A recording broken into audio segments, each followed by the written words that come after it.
Okay, greetings, brothers and sisters. I got a lot to get to today. I'm looking forward to getting to it. Just finished my other video, and I'm already starting on this one because, it's just popping right now. So I interact with people like 3 or 4 times a week. I mean, besides my family, right? Um, and so I go out to the stores, and whenever I'm alone, weird stuff happens. Like I just have these interactions with strange stuff. So I go to Costco, and I don't know why I like Costco so much. But the one thing I don't like about Costco is these AT&T vultures. And again, I keep on saying vultures, but I like vultures. It's a negative connotation to something that provides a worthy service. But anyways, these AT&T shills that stand out and harass you as you walk into the store, I do whatever I can to avoid them because I just, I mean, it's really nothing. It's not a big, like, it's no big deal. I just don't want to talk to them. I mean, I don't like talking to the people that are trying to sell me something, and, I'm usually pretty rude about it and whatever. And, like, I usually just bypass them by avoiding them by going behind their little display, but I forgot to do that. There was some kind of clusterfuck at the door. Plus, they now are making you sign in with your, thing that you have, your card. And I go there primarily for watermelons, and then sometimes we need other kind of bulk stuff. But I get watermelons there, and we're still eating watermelons. It's halfway through November, and whatever reason the Costco ones, even though they're not organic, are, at least in terms of their taste, are amazing. And I've been eating watermelons for health reasons, the nitric oxide boost and the things like that. But anyways, I go and I get to my watermelons, and I get something else. They have this kind of fruit there. I forget what it's called. It's sitting in the car. I have to go get it. But they're grapefruit-looking fruit that are supposed to be sweet. And they're green, big, giant grapefruit. I don't know where they come from, so I decide to give those things a whirl. And I head up to it's Friday. So today's Friday, November 6th, 15th, like I said. And it's always crazy busy in Friday at Costco. We have all this traffic. I mean, to start off with, they've been fixing the roads throughout the city in which I live, and it must be one of the fastest growing places in America because they're rebuilding these highways and the traffic is brutal. But even after they finish an area, it's still congested. And we live out in the fringe. We're outside the city. There are farms around us everywhere, acres. We live like just kind of where the city ends and farming begins, and there's the road the big road that we take into the big city and things. And they just had been working on that all summer, and they had kind of fixed it, but then they were doing some more work, and they put the light on a blinking red light, which means it functions basically at a stop sign. And I'm taking a left turn onto a busy road, and these people are going like they all are going when they think like they think it's a green light. They see somebody else going in front of them. But what happens is there's two lanes coming either way, and two people get to go from one side, two people get to go from the other side, and then whoever's in my lane, the lane I'm in, the road that I'm coming in, gets to go. It's like a three-way stop. But these people keep on going like it's India or something. I've seen this in India where the traffic just sort of, there's no lights. And so what happens is this traffic just starts to push its way in until, there's just like a big bunch of cars and motorbikes and stuff that push their way into the lane, and the other traffic has to stop, and then after a while they get impatient, they push their way into the lane. I mean, it's an amazing process, but it's not as good as a light, right? So I'm thinking about how like people just don't, they just follow what other people do. They come to a new situation, they're not sure, and they don't remember any kind of principles. Or I mean, if it's a blinking red light, it functions the same way as a stop sign, in case you didn't know. So I go into, this is important to the context of the story. So I go to check out, and it's like 6 people deep, and every register is open. And people have their Christmas shit out, and I'm like, oh my God. It's always busy on Friday, but now it's getting crazy. And, we haven't hit Thanksgiving or any of these things yet. And there's a couple of women in front of me, probably 40s, 50s, probably 40s, but look like they're in their 50s. Bigger women they're just gabbing away. And they're like, really like, chatterboxes.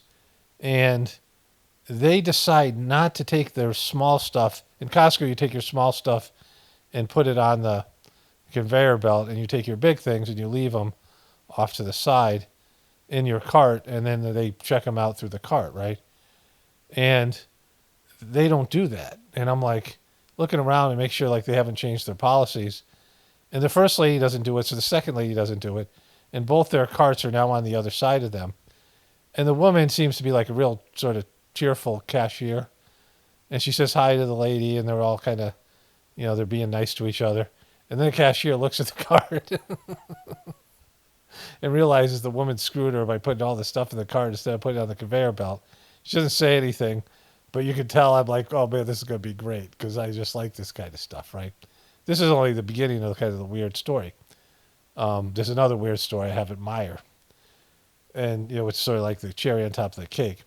So then I'm like, oh, this is going to be great because there's no, she's not doing the rules. And then the woman realizes, oh my God, I'm so sorry. I don't know. I have only myself to blame. And she's saying shit like that. I have no excuses. And then she goes, well, I am on new medication.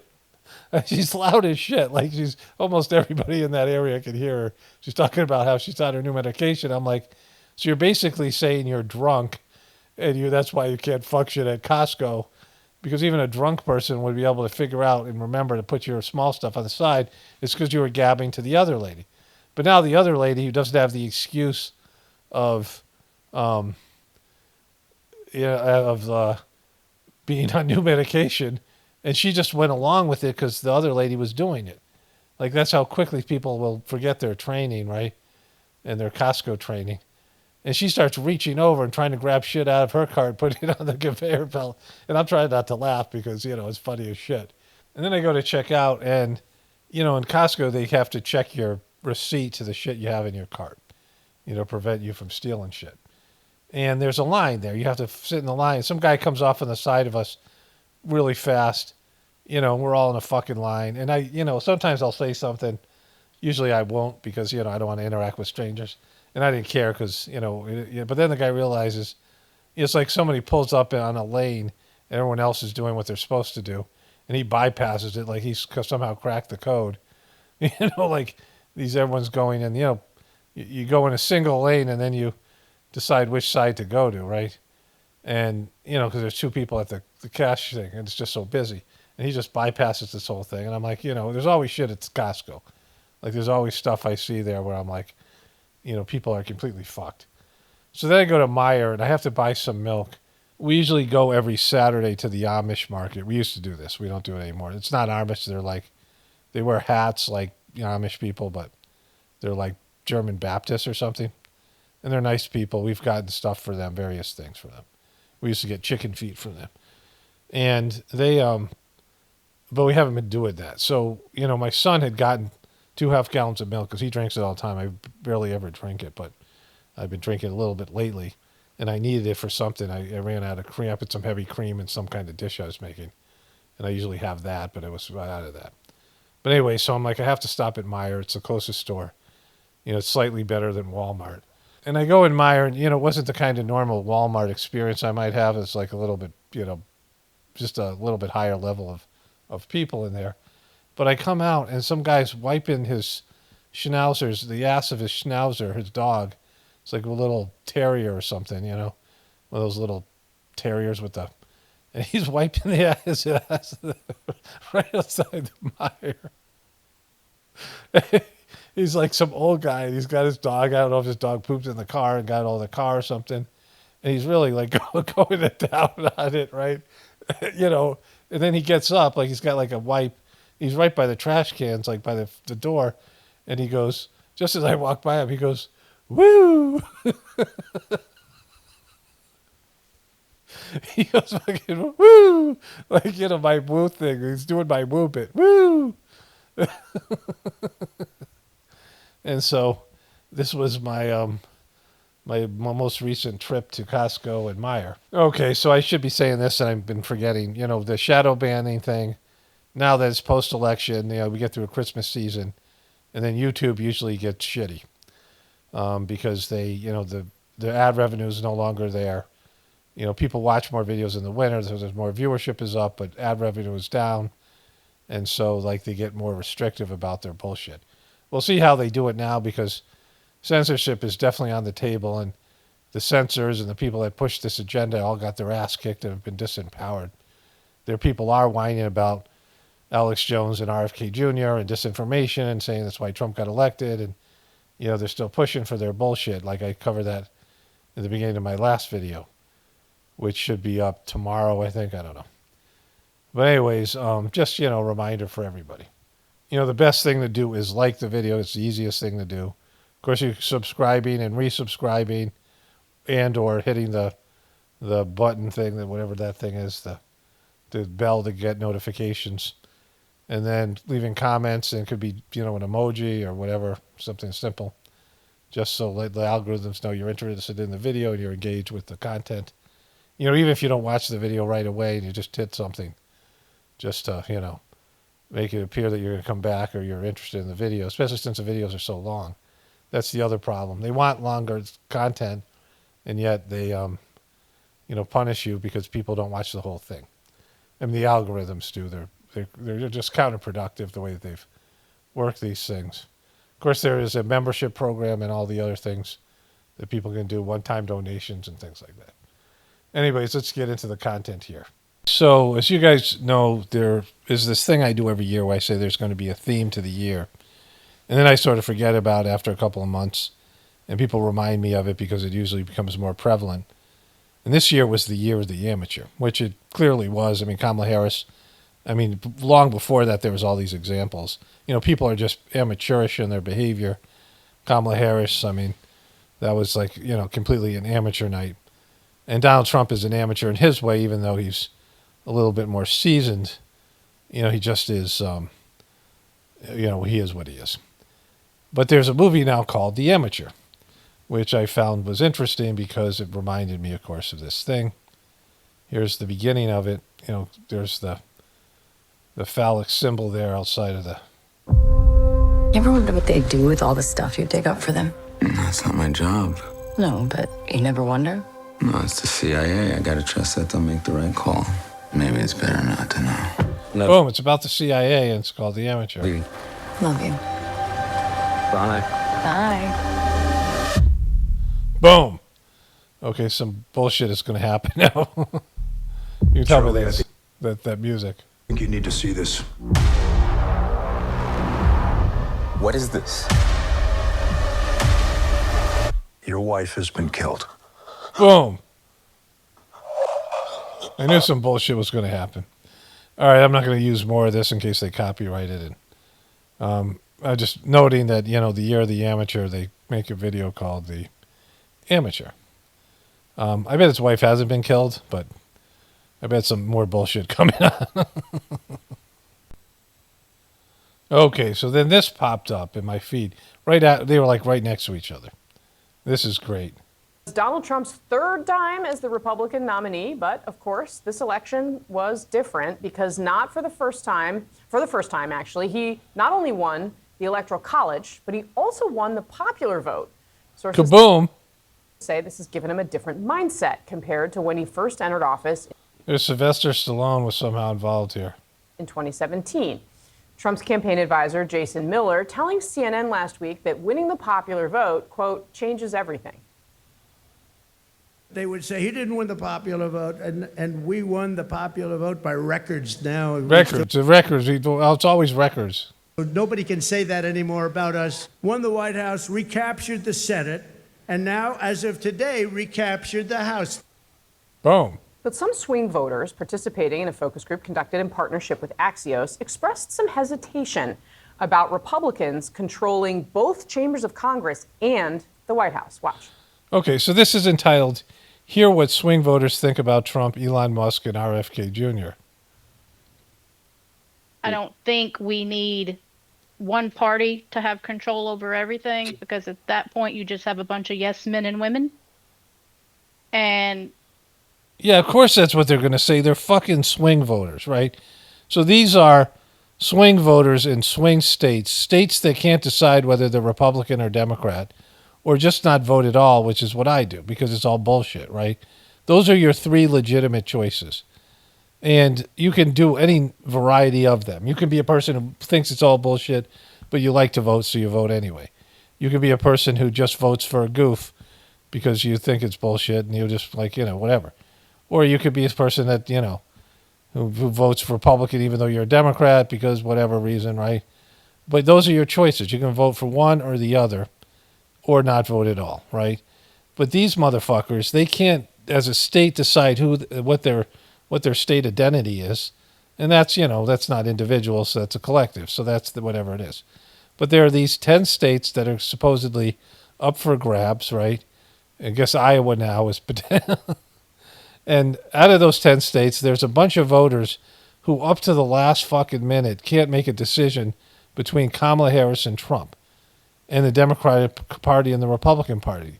I mean, they're the same in various ways in terms of their characters, in terms of other things about them, but they're quite different. And, if you can't make a decision and pick a team and be on one side or the other, or pick the higher road, which is to realize it's all rigged and, it's a big joke and a lie and it doesn't really even matter, and not vote at all and just save your, whatever it is, your energy for something else. These people are the worst people. You don't cater to them. Of course they're going to say something like that because they're fence riders. They sit on the fucking fence and can't make a decision. They're the kind of people that sit there, like if you're going through, and I don't go to fast food places anymore, but they sit there in front of the fast food sign, clogging up traffic and wringing their hands and not being able to decide what size fucking drink they're going to get, right? Because they can't make up their frickin' minds. And so you don't ask these people anything. You certainly don't build your whole electoral structure about somehow winning these non-deciders, these weak-willed people that can't make a frickin' choice and live with it, right? And so, of course, this is what they're going to say because they don't. Well, I hope there's not. I hope like one party doesn't take complete control and do something and actually change something. I just you don't want that to happen. we need those checks and balances so stuff that shouldn't get passed doesn't get passed. Exact same. No, there's no balance. Joining us now, Axios senior contributor Margaret Talev, who has been working Oh my on God, who's this dude? these types of focus groups for the last couple of years. Margaret, good morning. Thank you for being Casey. here. What did you learn from these voters? They look like they're floating up here. It's so fake. Look at them. About what we're in for here and how they feel about it. Yeah, I love these focus groups. They're so insightful. And They're so insightful because they can't make a decision. And if they were insightful, they wouldn't be voting, right? They wouldn't be in a focus group in some swing state. these were no different. This panel was actually selected before the election. Look at this woman, right? Go back here a second. Watch. It's this right here. This woman here. Is Ozempic right for you? That's just rude. What are you guys doing? Selected before the election. So we were interested to find out how they actually voted. But the pattern for those swing CNN is reduced to putting in these little ads. This is their new comedy show that's horrific. I watched a little bit of it. voter panels have been people who voted for Donald Trump in 2016 and then went to Joe Biden in 2020. What would they do? Well, we found out that these 14 panelists from across the battleground states, about a third had gone back to Trump, about a third stuck with the Democratic ticket, in this case Kamala Harris, and then the rest of them did third-party candidates. So they're really a divided group, but what we heard uniformly from them Is what? That they can't make up their fucking minds? It's silly. Like, just stop asking people that are the lowest level people, right? Like, that's the problem with democracy. You pander to people who like withhold their vote, right? Like they're withholding their vote. Like, the same people who say, you said something I didn't like, so I'm unsubscribing. I'm unsubscribing right now because you said something I didn't like. It's these people. They're like the worst of the worst. So right after that, breaking news, Boebert asks witnesses if DOD is creating hybrids of humans, and the rest of the title's cut off here. But, and animals. Like that's what it is. Davenport for 5 minutes of questioning. Thank you, Madam Chair. Now that we have all been cautioned in this committee hearing that the mention of Pentagon's Immaculate Constellation program could put us on a list, well, I already find myself on many lists, I'm sure. Yeah, a lot of lists you're on, but not the good ones. You're not on any of the good ones. You know, here's anybody who has to editorialize and talk about what a badass they are. I mean, this is how insecure this person is, right? Well, I've been on so many lists. So I speak my mind often, so why not just keep going with it? Exactly. Let's go there, like Lauren Boebert. May as well just go all out and say it. The earth is flat, birds are government drones, and we've never set on foot on the moon, and Joe Biden received 81 million votes in the 2020 election. So Boom, delivering the jokes. let's just see how many lists we could get on here today. But Mr. Okay, like, can you just ask your fucking question? Schellenberger, I wanted to ask you. Not Schellenberger. Oh, don't start with fucking Schellenberger. I think I understand from this hearing that you would agree that classifying information like this is not in the best interest of the people. Remember she got caught giving a hand job to some guy she just met in like a theater? Because they had like cameras in there that were like, for whatever reason, they had cameras that were there for, I don't know, terrorists or shootings or something that were, when you turn the lights off, they work in the, infrared cameras.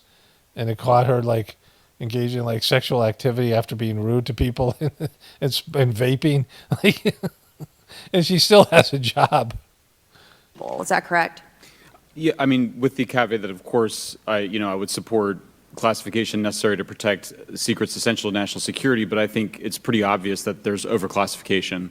Overclassification, yes. And so in most instances, if they can't tell us what, do you think at some point they'll at least tell us why? Boy, the questions by this frickin' rocket scientist. Elect Trump has repeatedly committed to greater transparency, both on the UAP issue, on JFK files, on COVID origins, and many other things. So I think that we need to make sure that the next administration is held accountable for that. Agreed. And this is for all four of you. Yes or no, please. I have many questions I want to get to. Are there any known instances of recovered materials or technologies that are not of human origin and maybe connected to any advanced bioscience defense programs within the USG? I don't know. I wouldn't be able to answer that, ma'am. I don't know. I don't know. Okay. Look at these people behind. Look at these. Okay, so there are rumors that have come up to the Hill of a secretive project within the Department of Defense involving the manipulation of human genetics with what is described as non-human genetic material, potentially for the enhancement of human capabilities. Boom. Hybrids are super soldiers. Hybrids. Are any of you familiar with that? Yes or no? No, ma'am. I am not, ma'am. I'm not. No, ma'am. Actually, ma'am, you are actually our hybrid, but like we bred you with a dodo bird, and you're one of our subjects. Okay, I would like to know, with Immaculate Constellation, how does this relate to UAP activities, Mr. Schellenberg, in oceanic environments? Are there any instances where the Navy or other maritime forces have encountered UAPs that could not be explained by known technology or natural phenomena?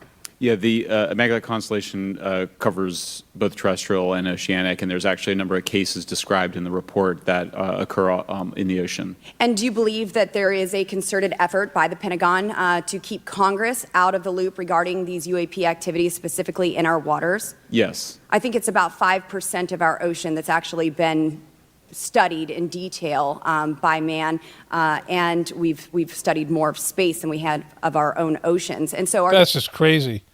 Okay, maybe because it's so freaking deep and it's like the pressure and shit. But anyways, you get the idea here. And they're not answering. Okay, let's go to this thing here. And although Oprah says she wasn't paid a cent by Harris, the campaign did pay her company $1 million to produce Oprah's star-studded town hall. $15 million for event productions, including concerts, $1 million for Oprah's company, 6 figures to build replica podcast set. So they must did that was that one podcast she did.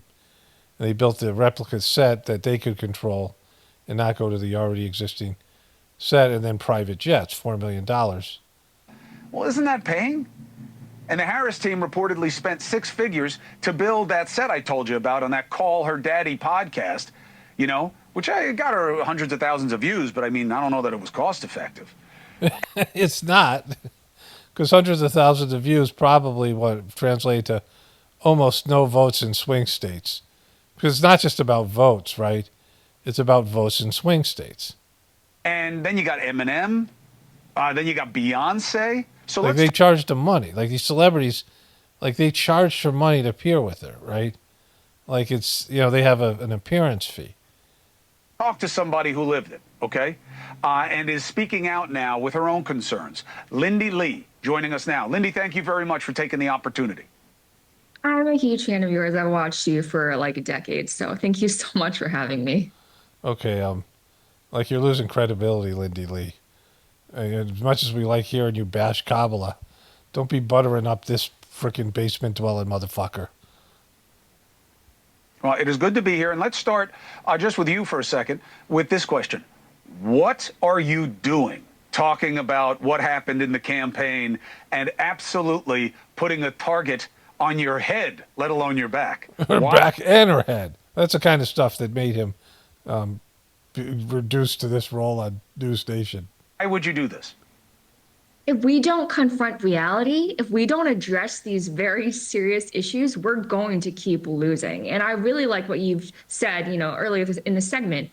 If we don't recognize that America is shifting rightward, we are going to keep losing. If we don't have a financial accountability and some sort of very serious accounting of how exactly we spent $1 billion in 2 to 3 months, how are donors and even everyday Americans who gave their $10 and $25 ever going to trust the Democratic Party again? Exactly. So let's talk about how they waste all the money, embarrass the shit out of them, and leave those images in people's mind that now they feel bitter that they gave money after they lost epically, and they gave Oprah $1 million for some event that had no bearing on the election whatsoever. We need a serious postmortem to show that we're learning the lessons, that we are exposing everything that went wrong, and that we are going to do better in the future. We can't just throw everything under the rug and assume that daddy's going to fill the piggy bank again. Are you daddy? Because she's in charge of getting high dollar donors to donate to the campaigns. What do you think of these allegations of what Oprah, I mean, either they paid the production company or they didn't. I've never heard of people getting paid for endorsements.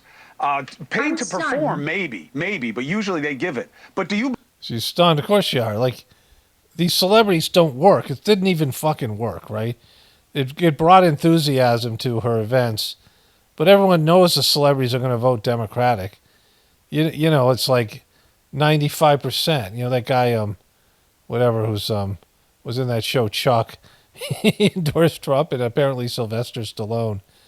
But celebrity endorsements don't mean anything. I've talked about it. Certainly not now. People are pissed at celebrities, and they already know the celebrities are always going to be liberal and Democratic.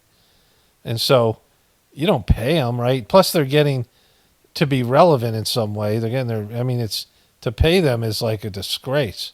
If you're paying them, like it makes the whole thing fake, because they're coming out there and telling you how great, telling the viewers how great they are, how great you are, and as a candidate. And if they're being paid to say that, they're shilling. They're literally shills. Believe it? It's not a matter of believing. It's literally in the report. And she can It happened. deny it however much she wants to, but it says Harper Productions on the FEC report. I really don't know how you get around that. It's her. See, they have to file campaign finance things. And they did that, and it turns out that Oprah got paid. And she may not have gotten paid personally as a person, but it paid her company. So I think this is a matter of semantics. She got paid. And it's just, if my donors had known beforehand that the money would be dispersed this way, I do not think they Chris would Rock showed up. have given. Maybe Kamala could have slapped him and could have helped her. It's a sacred trust. These people, a lot of my donors Ben have Stiller, he was there. worked hard all their lives. And again, these are everyday Americans around the country. I didn't just deal with big donors. I also fundraised from grassroots donors who gave $25, as I mentioned. I did something called Geeks and Nerds for Harris. People are giving like $10 to $15. These are people, some people are living paycheck to paycheck. So it's a sacred trust for them to give money to a campaign. It is our utmost responsibility to use that money in a responsible manner and to not treat it as OPM, which is other people's money. Boom, and that's what they did. They spent it like other people's money, and then they end up being in debt. Look at that. What's happening there? What kind of expression is that? I want to say that all the hatred towards Kamala is pretty much dissipated.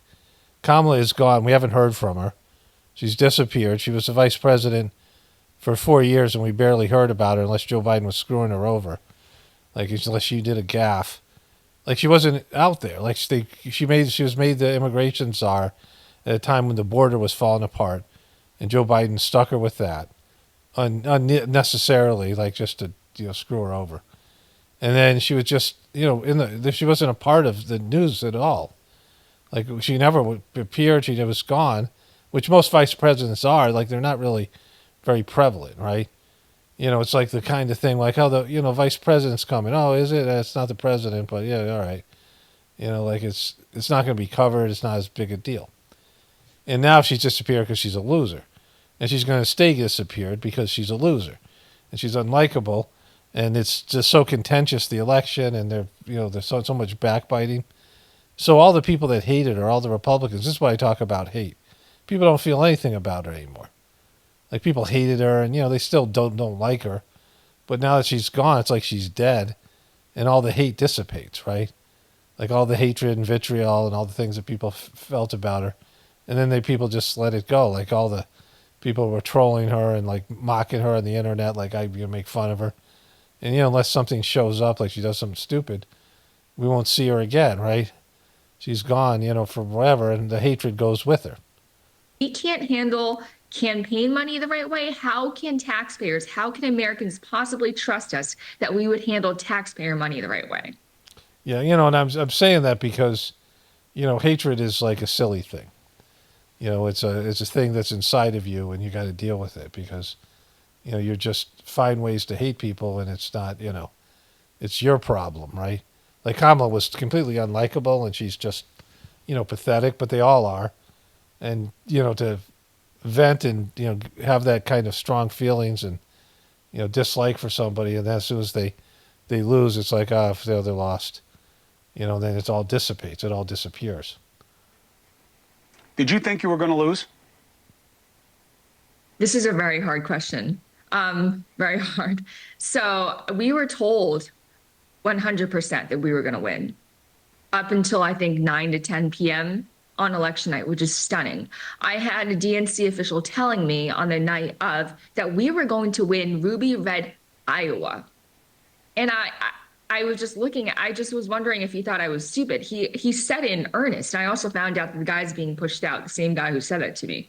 Actually, I think the entire DNC leadership is going to change in the next couple of months. Yeah, it's happened a bunch of times. And they're going to carry $20 million in debt into the next election cycle, which means whoever can raise money will buy the nomination. That's what Hillary Clinton did. Hillary Clinton did. That was where I was going with that. I was saying it mistakenly. But that's how she won. She bought the nomination because she had the power to raise $1 billion, and $1 billion when you're raising $1 billion, it's not hard to pay off $12 million that Obama was in debt, right?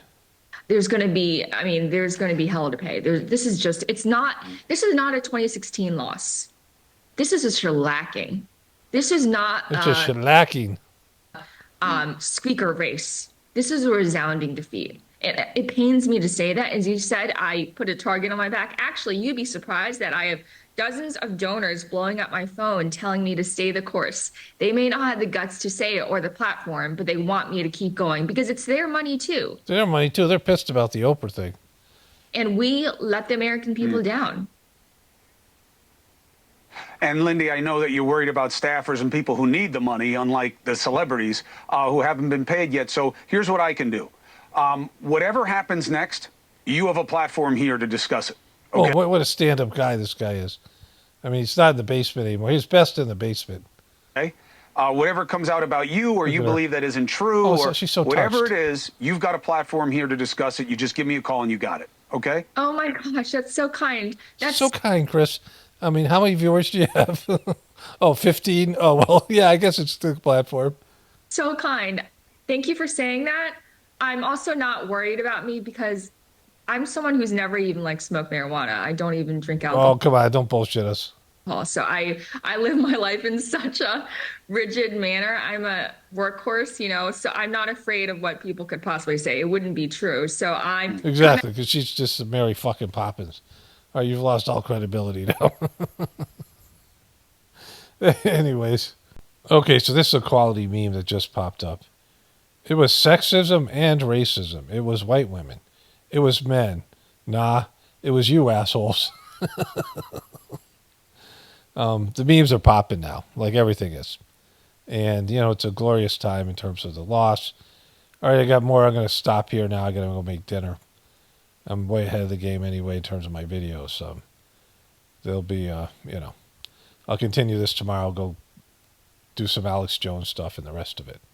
Okay. I want to cover the Mike Tyson Jake Paul fight. It's the only Jake Paul fight I've seen because it was on Netflix.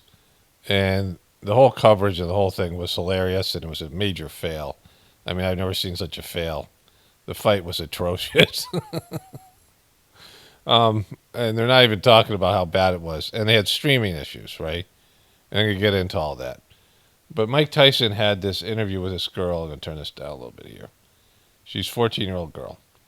And she asked him about his legacy. Someone said that word and everyone grabbed on the word, so now it's used every 5 seconds. It means absolutely nothing to me. I'm just passing through. I'm going to die, and it's going to be over.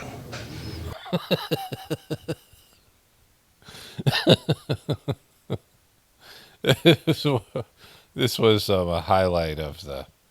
I saw this like as one of the headlines on MSNBC. They're covering how he gave this interview. A lot of it's like this. You know, this 14-year-old girl. He's giving these, you know, I want to say bleak answers and, you know, honest answers, but it's kind of like Mike Tyson. Let's go to him running.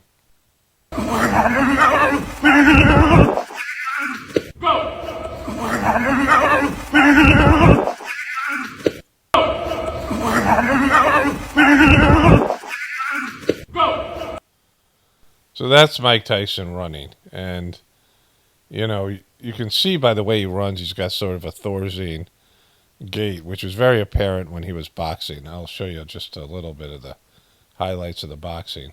Okay, so this was round 3 of the fight. Mike Tyson was pretty much done after round 1. They claimed he got hurt in round 3 here, just right here.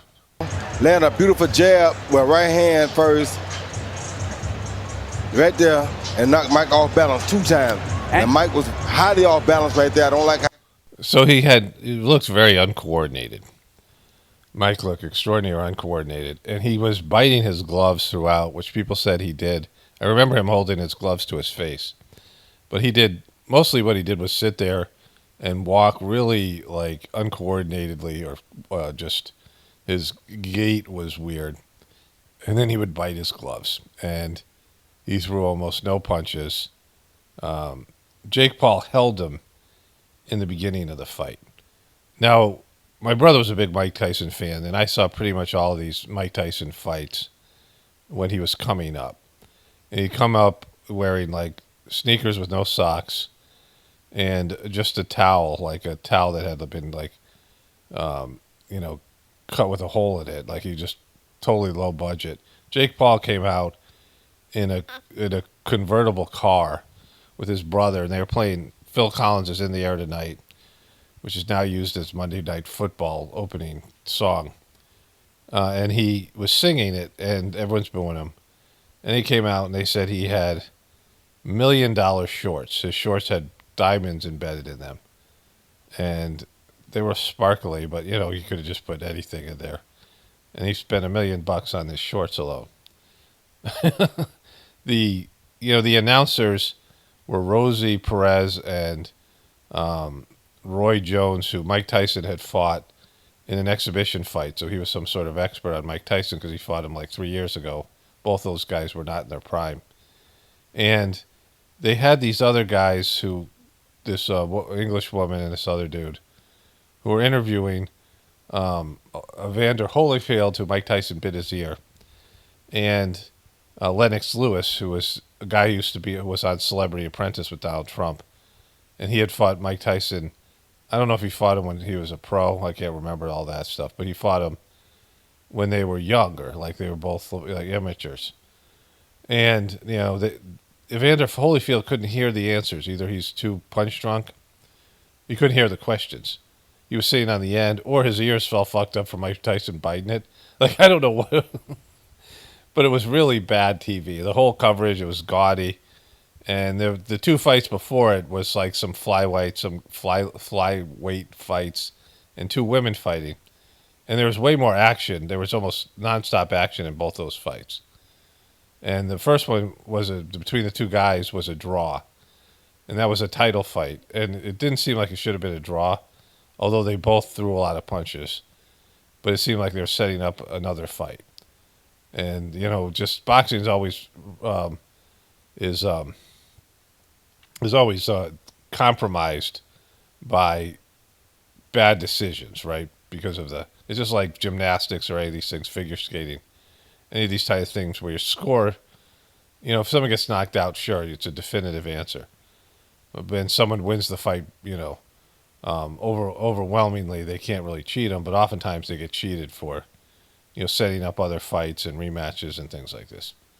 Whatever reason, or betting, these kind of things, that these fights are rigged. And so Mike Tyson came out, and then the women fought, and the one woman was called for headbutting because she was leading with her head. And the girl had such a gash, a huge cut over like a 2-inch cut. It was gaping and open over her eye. And I'm like, it just shouldn't exist, the boxing. But Jake Paul and Mike Tyson were using bigger gloves, much bigger gloves than you would use in a real boxing match. And they had 2-minute rounds. And Mike Tyson said because he wanted more action. But Mike Tyson came out and he was had some energy, threw some punches, and Jake Paul just held him. Which is what sucks about boxing when someone, guys would get hit by Mike Tyson and they were like, I don't want to get that again. And they would just hold the guy. That's when he was in his prime. And Jake Paul was doing that. Jake Paul was actually a little bigger than Mike Tyson, a little taller. And that's something that Tyson struggled with later on in his career with that guy Buster Douglas and Evander Holyfield and some of these other fighters. And Mike Tyson, he just... But the big thing was Mike Tyson has a very weird gait, and you can see where he ran. He's borderline, mentally impaired. He was born like that, and then I think probably a lot of the headshots. But he's somebody who is, it said it in the movie. He was called this by his teachers and the principal. He could barely read and write, like he just was, low functioning mentally. And he had that kind of a gait, like in his walk and the way he was moving. It was much more pronounced because now he's old and stiff. And he's sitting there biting his gloves and, just walking really awkwardly and uncoordinatedly. Couldn't move. And when he get hit, he acted weird, just strange reaction. It was bad. And Jake Paul held him and was running away from Tyson in the beginning. And maybe he got hit and he realized Tyson still could pin. I don't know. I don't know if that was part of a plan. But down the stretch, Tyson wasn't even throwing punches, and Jake Paul couldn't hurt him or didn't want to, and the crowd started to boo at the end. It was just a bad fight. It was, they each got I think $40 million apiece, and I don't know if there's more residual money. And then Netflix had these streaming issues, and I was fast forwarding things and it just wouldn't work. And other things on Netflix worked, so it wasn't like their whole site was taken down. It was just the fight. And so poor streaming for a bad fight is just a nightmare. People aren't paying pay-per-view, so there's that. but it was like this goofy thing that happened, right? And Jake Paul is they said that like he was boxing saved his life. That was the story. That he was suicidal or whatever. He was taking risks and he had mental health issues. I guess whatever it was. He calls himself the problem child. But people would rather see him fight than like real fighters. Like his hands are down a lot of the time. Like he's got some level of boxing skills, but he doesn't look like a good professional boxer. And he just fights like they started off with a reality TV star fighting somebody else. And these celebrity boxing matches generate more money than all these other things, right? Like they're talking about Jake Paul saving boxing. And like maybe you should let boxing go. Like Jake Paul and Mike Tyson being this huge event, there's all these stars, there's all these people, and they're booing. And I'm like, what do you think was going to happen? Tyson's 57 years old, and Jake Paul is a reality TV, reality is an internet celebrity. What do you think was going to happen, right? It wasn't going to be some high performance thing. Mike Tyson hasn't fought in over 20 years. Like and you get stiff and you can't move the same way. Your body kind of remembers what you used to do, and you could have moments, right, playing sports where you kind of have a little bit, show signs of what you used to be, but you're slower and you're less coordinated and your reaction time is bad. And if your body moves too quickly in one direction or another, you pull something. I mean, it's just like what happens when you get old. And there's Mike Tyson. His mental impairment is very obvious now.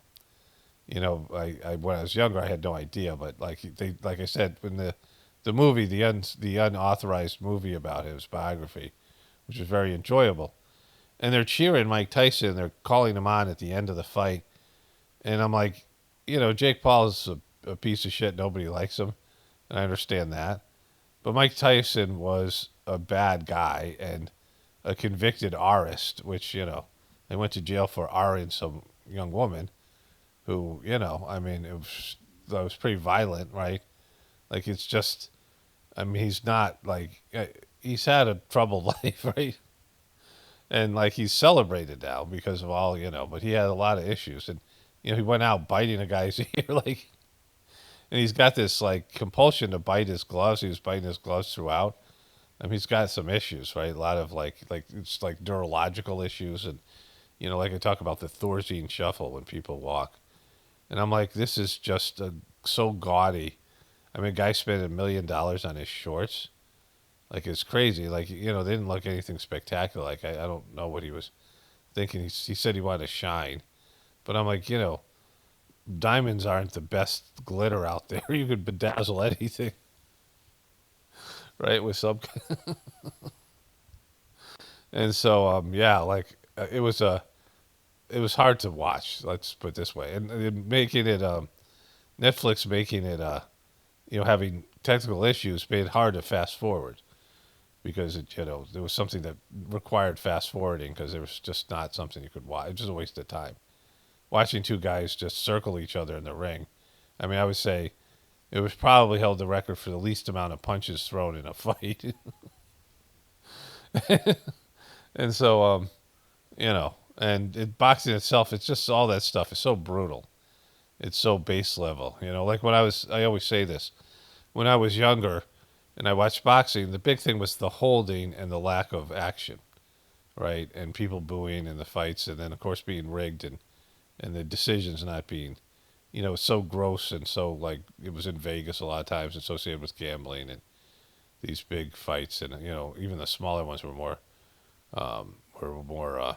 apt to have cheating in them, and they were usually a disappointment, right? Like there wasn't a lot of action where two people would just go at it. Like the other two fights of this, the other two professional fights, the two women and the two featherweights or lightweight guys, they threw punches throughout like it was crazy. Like at one point they said that the two guys threw 1,500 punches between them, right? And Mike Tyson and Jake Paul was like, like 400. It was just so bad. But, then I started watching MMA, and where there was always action, and you could hit a guy if he was down on the ground. And Joe Rogan was saying like that was better because you weren't boxing with a concussion, so less deaths. But it's pretty brutal. Like, you look at the MMA guys, their ears are all wrecked. And there's just, it's a lot of it's like a dude in a missionary position on the ground, and he's clinching some other guy and holding him. Like, it's pulling him tight. It was just, weird shit. Like, it's, like almost like homoerotic, like that part. But some of it's just brutal. And then Facebook once recommended something. It was on Facebook or YouTube. It looked like Russian guys, martial artists, and they were in a big ring, and it was 5-on-5.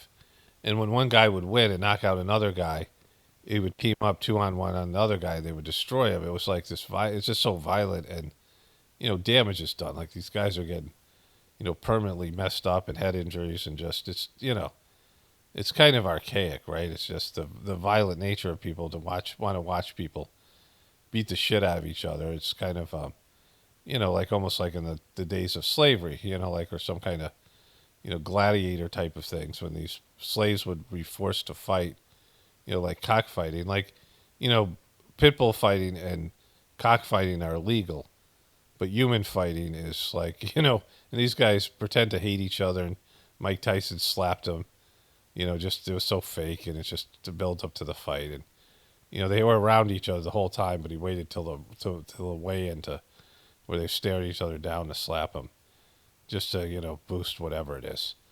It's all performative. So it's all fake. It's all like this, stage stuff. And then there's, the boxing, whatever it is. Whatever, there's certainly other fights were real because of the damage that the two people were inflicting on each other.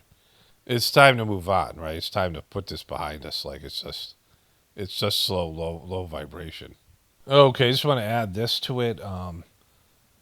Here, well, it just speaks for itself. YouTube recommended this. Oh, I have a habit of biting my gloves when I fight, yes. Why do you do that? I have a biting fixation. I've heard about that. I don't want to know more. So when Mike Tyson went to jail for sexual assault, what he did to the girl, she reported biting was involved. Of course, what happened with Holyfield as well. Kind of like animalistic tendencies. But the guy is, aside from his tough childhood and being bullied and, all the things, like people killed his pigeons, ripped his pigeon's head off in front of him, like this stuff. That's at least according to the movie. And he suffered a lot of, whatever it was. He's got some sort of mental disabilities. I mean, neurological things. I mean, he's just kind of a mess, right? And then getting hit in the head for all those years, like that stuff. And this is, he's getting, and then he went broke. I mean, he was like this, iconic figure. And then, the Hangover movies, and then some of these other things, and he sort of made this comeback, and now he gets a $40 million payday to fight Jake Paul, where he basically he sort of does the Thorazine shuffle around the ring for, this Thorazine medication that my ex-girlfriend was a nurse, and she said she worked in the psych, various psych hospitals and things, like all these types of treatment facilities where people are on heavy medication, Thorazine being one of them, and they called it a Thorazine shuffle, right? There was a movie with Jason Patrick, and the guy played a mental patient, and he had this walk, and my girlfriend at the time was this nurse, and she said, yeah, that's what we call the Thorazine shuffle, right? And Tyson has that sort of gait, when he was running, and this walk and all these things. But the celebrities that were at this thing, and just the amount of people, and, it was at the stadium where the Cowboys play. So I think that probably seats 70,000 people or so. It was packed. People watching it so much on the Netflix that they had streaming issues. I mean, it's just like a goof. Like, it's like this isn't like a real thing, As kind of low vibration as boxing is, this is like another levels of lower vibrations. And, all of it. Everything gets more and more degraded. And politics have got more degraded and lowbrow. Trump has brought in WWE stuff, right? All these things. These were the headlines today on MSNBC. Woman told Health Ethics Committee she saw Matt Gaetz have sex with a minor, her lawyer says. So we don't know about this, right? This guy just seems really seedy. They all do. And so there's that. And he's got to release Matt Gaetz' health ethics probe. So all that information is going to come out. And this guy's in charge of the DOD, he's going to be the charge of the district attorney, right? He's going to be whatever that position is, in charge of the legal aspects, right? The attorney general. He's in charge of legal matters, national legal matters. And, so there's this here. About the nomination of Matt Gaetz for Attorney General and some new reporting that we now have regarding this House ethics probe that Speaker Johnson had said he does not want to see the light of day. First, what's the new information? So there's a lot going on there, and there's sort of a drip of developments here. So drip is a good way to put all this stuff. There's a drip of, there's a time of truth where things come to light, right? An attorney, Joel Leppert, just told NBC News. Joel Leppert, are you fucking serious? That his client testified to the House Ethics Committee. There's a last name of Leppert. How does that come about? Like, what ethnicity is that? Where does he come from? That there's generations of people named Leopard, right? Let's go back to that. Told NBC News. That's a little bit farther. Here. So an attorney, Joel Leppert, just told NBC News that his client testified to the House Ethics Committee that she witnessed Representative Gaetz having sex with a minor at a house party in Orlando in 2017. I mean, it looks like Jack Nicholson, like the devil. Jack Nicholson played the devil in that movie. And he just looks like he's had that. That attorney is arguing passionately that this report should be released to the public. This is the attorney for the woman who testified before the House Ethics Committee describing what their client said. And so that's information that right now would not potentially be made public. Would the senators who are voting on Gaetz' nomination still be able to access that information? So that is a critical question. There are senators, Democrat and Republican, that have demanded that that report be at least released to senators. But Speaker Mike Johnson basically said, we're sticking with tradition here. We're going to keep that report private. Take a listen. Why would you keep it private? I believe it is very important to maintain the House's tradition of not issuing ethics reports on people who are no longer members of Congress. Yeah, because why would you not release these things? I mean, they could be false, right? That's true. But if they're not, why wouldn't you release these things? Because you don't want to embarrass the House? I mean, that's the only reason. Embarrass the government, that you have these scumbags? I think it would open a Pandora's box. Of course it would. Totally Pandora's box. This is a time of truth where, just let things fly. I think it's a very important rule that should be maintained. If it's been broken once or twice, it should not have been, because that would be a Pandora's box. I think it's a very important tradition to maintain. Did you talk to Trump about this? But look, as more information comes out, we know that what this attorney said is presumably in that ethics report. That testimony happened. It's been recorded. Yeah. Okay, so there's that. And, I mean, this is going to be a circus, which is going to be what they want anyway. Trump's appointees. Trump loves these things. Trump is one of the biggest drama queens of all time. Trump loves drama. Drama surrounds Trump. He makes drama. He pushes for drama. He creates drama everywhere he goes. Okay, so I'm editing. I looked a little bit more into this. So he was elected in 2016 to the House of Representatives. And in 2017, this woman alleges he was at a house party and he had sex with a minor who was 17. Now, what would he be doing at a house party? I mean, that much would probably be provable or not, right? They would find out if he was at the house party, first of all. So if he's, whatever he is in his 30s or whatever, 2017, it's not that long ago, 8 years ago. And what's he doing as a senator or a congressman going to a house party? Grown-ass man going to a house party. If that's true, that much makes him guilty of horrific bad judgment and poor taste. You know, going to a college frat party or something when you're an adult is not cool, right? And that any kind of suspicion that comes towards you afterwards is 100% justified. Will Tulsi Gabbard bring a pro-Russian bias to intelligence reporting? So that's another headline. This one, Pete Hegseth remarks about women in combat are met with disgust and dissent. Hundreds of women have proven that their competence and were awarded for their heroism during the nation's longest war in Iraq and Afghanistan, advocates say.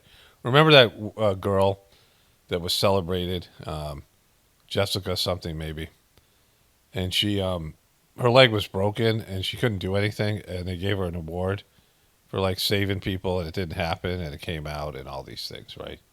Just because they wanted to promote women in military. Democratic jockeying for 2008 presidential election is already underway. Nearly 24 Democrats are seen as possible contenders ahead of the invisible primary that will be shaped partly by Trump in his second term. There they are there. Gretchen Whitmer, who's a disaster. It'd be great if she ran, because she will not win. And this dude with his fake Obama accent, Josh Shapiro, Genocide Josh. I mean, they just don't they don't have a Trump in there somewhere. I mean, they don't have anything. They don't even have an Obama or Clinton. They have these other people who are deeply flawed candidates. Okay, so I want to talk about Kennedy and truthers, and when I get to Alex Jones' part, I got this one thing I want to get to first here. Maybe a couple things, I don't know. But this is, kind of a referendum on truthers at this point, right? And the mainstream media and these, traditional politicians want no part of validating people who are truthers, even if they're just goofy truthers. The rest of these, people like Marjorie Taylor Greene or Boebert or any of these people, who are, fake right-wing truthers or, just limited. Like the idea that people would no longer trust the media and the official story. And that's where the government's heading, where Trump is taking it, right? Even though he's himself compromised, and we all know about Trump and, all of it. So that's what's coming about here. I'm going to talk about this again in a moment when we get to Alex Jones and to do with Kennedy as well. The legitimization of truthers, right? So this is the person in charge of Trump's team. This just popped into my feed. It was in the corner. She's in charge of Trump's transition, and she's defending Matt Gaetz here. So I want to add this to this before we get into the stuff with Alex Jones here. President Trump, Matt Gaetz has been a victim of the weaponized Department of Justice. I just didn't go back far enough here. Let's go back here. He served on the House Judiciary Committee for 8 years. Anyone who has watched him in those hearings knows that he's incredibly impressive. And like President Trump, Matt Gaetz has been a victim of the weaponized Department of Justice. And one of the promises... And so if he went to a house party, this was an ethics complaint. I don't know what way he was victimized. I don't know whether things went on with him, right? And so, Trump thinks that this guy, that's the reason for appointing him, that Trump thinks that he was innocent and that he was targeted in some way, so he's putting him in charge of this thing. So, this is, Revenge City. So I showed you this horrific commercial that was on the Weather Channel. I was watching it when the hurricane was hitting, and the most recent hurricane. Remember that commercial? It was some old couple, and the wife was trying to explain to her husband about Medicare C or whatever. And so this is a Medicare enrollment commercial called Karen. These are the final days of the Medicare annual enrollment period. Ugh, every year I have to listen to all these commercials. Karen's got bubbles and thoughts. Karen, what's up? We're sorry, Karen, and we know it's annoying, but we want to make sure everyone on Medicare knows it's time to check and see if they can enroll in a plan that will save money or include additional benefits. I think I saw this on CNN. want these commercials to stop. Honestly, Karen, we do too. But this is the only time of year when everyone on Medicare can call and see if there are plans with additional benefits available in their area. So, Karen, you're the one person that doesn't have the ability to fast forward through commercials, or you just don't know about it? Already have a Medicare Advantage plan, so these commercials aren't even for me. Well, Karen, plans may change every year. And It's amazing how this guy can read Karen's thoughts. 2024 Medicare Advantage plans are now available. The phone lines are open. See, most of the stuff that's out there is targeted at people who don't have the ability for abstract thought. And, it's not like people talk about IQs and smarts. There's like people who are book smart that are stupid, right? Or just, people make bad decisions. There's people who are smart and, you could be smart about one thing but stupid about something else. Like everyone has their moments of being dumb, and certainly when you're young and you make bad decisions.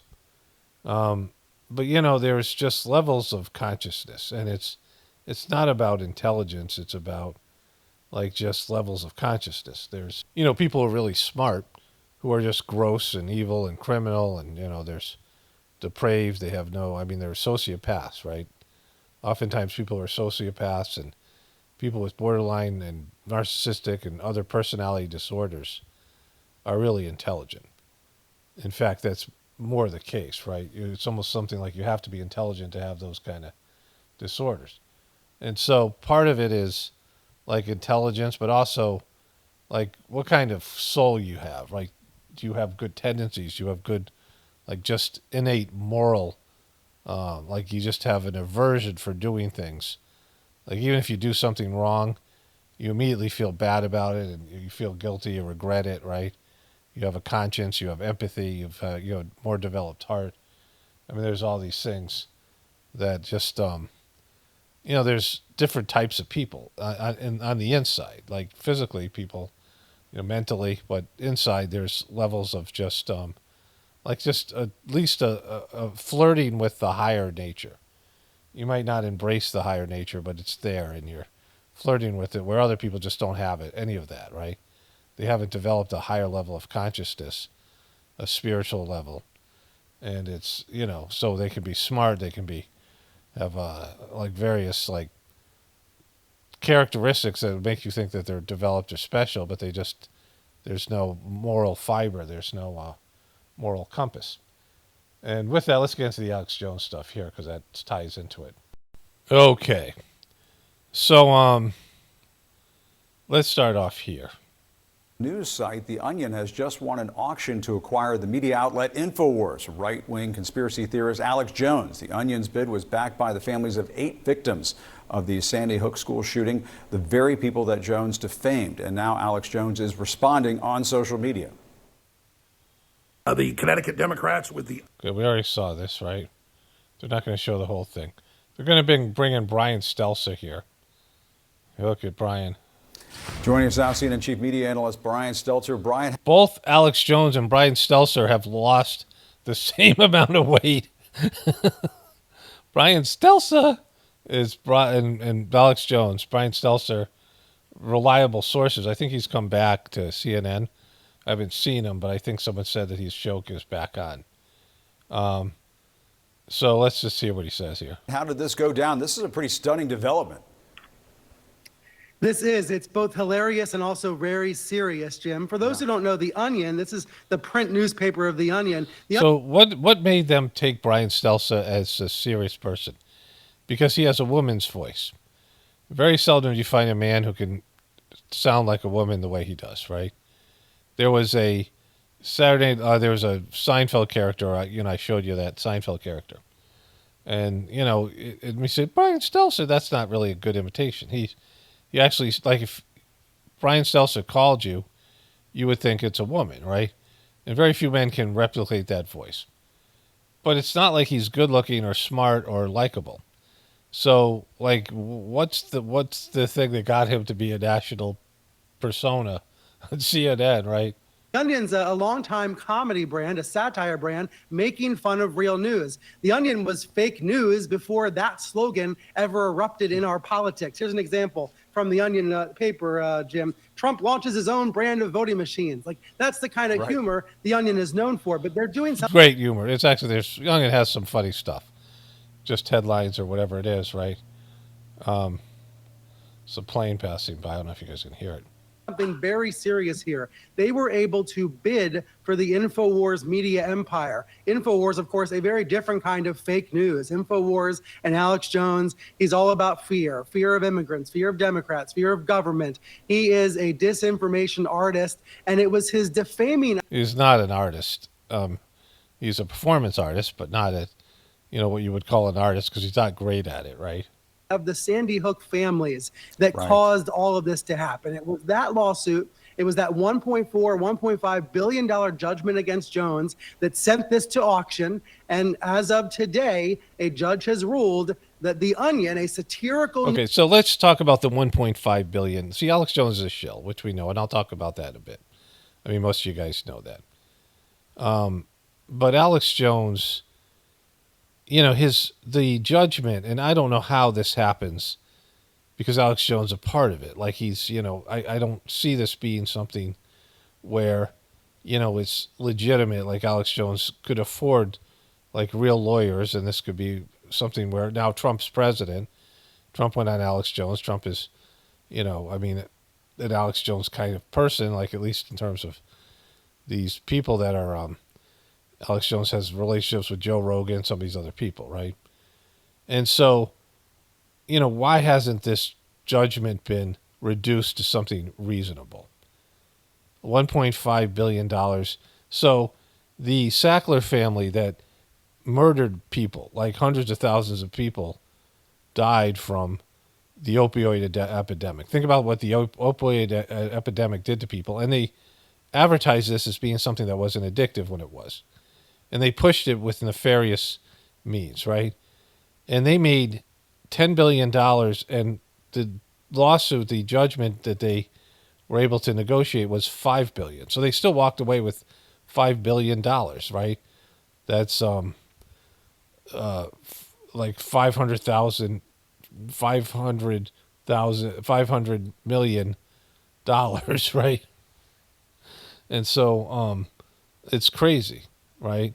Or 500,000, what is it? 5,000, a billion's 1,000 million, right? So that's $5,000 million. Is that right? I don't know. I'm just, you get the point.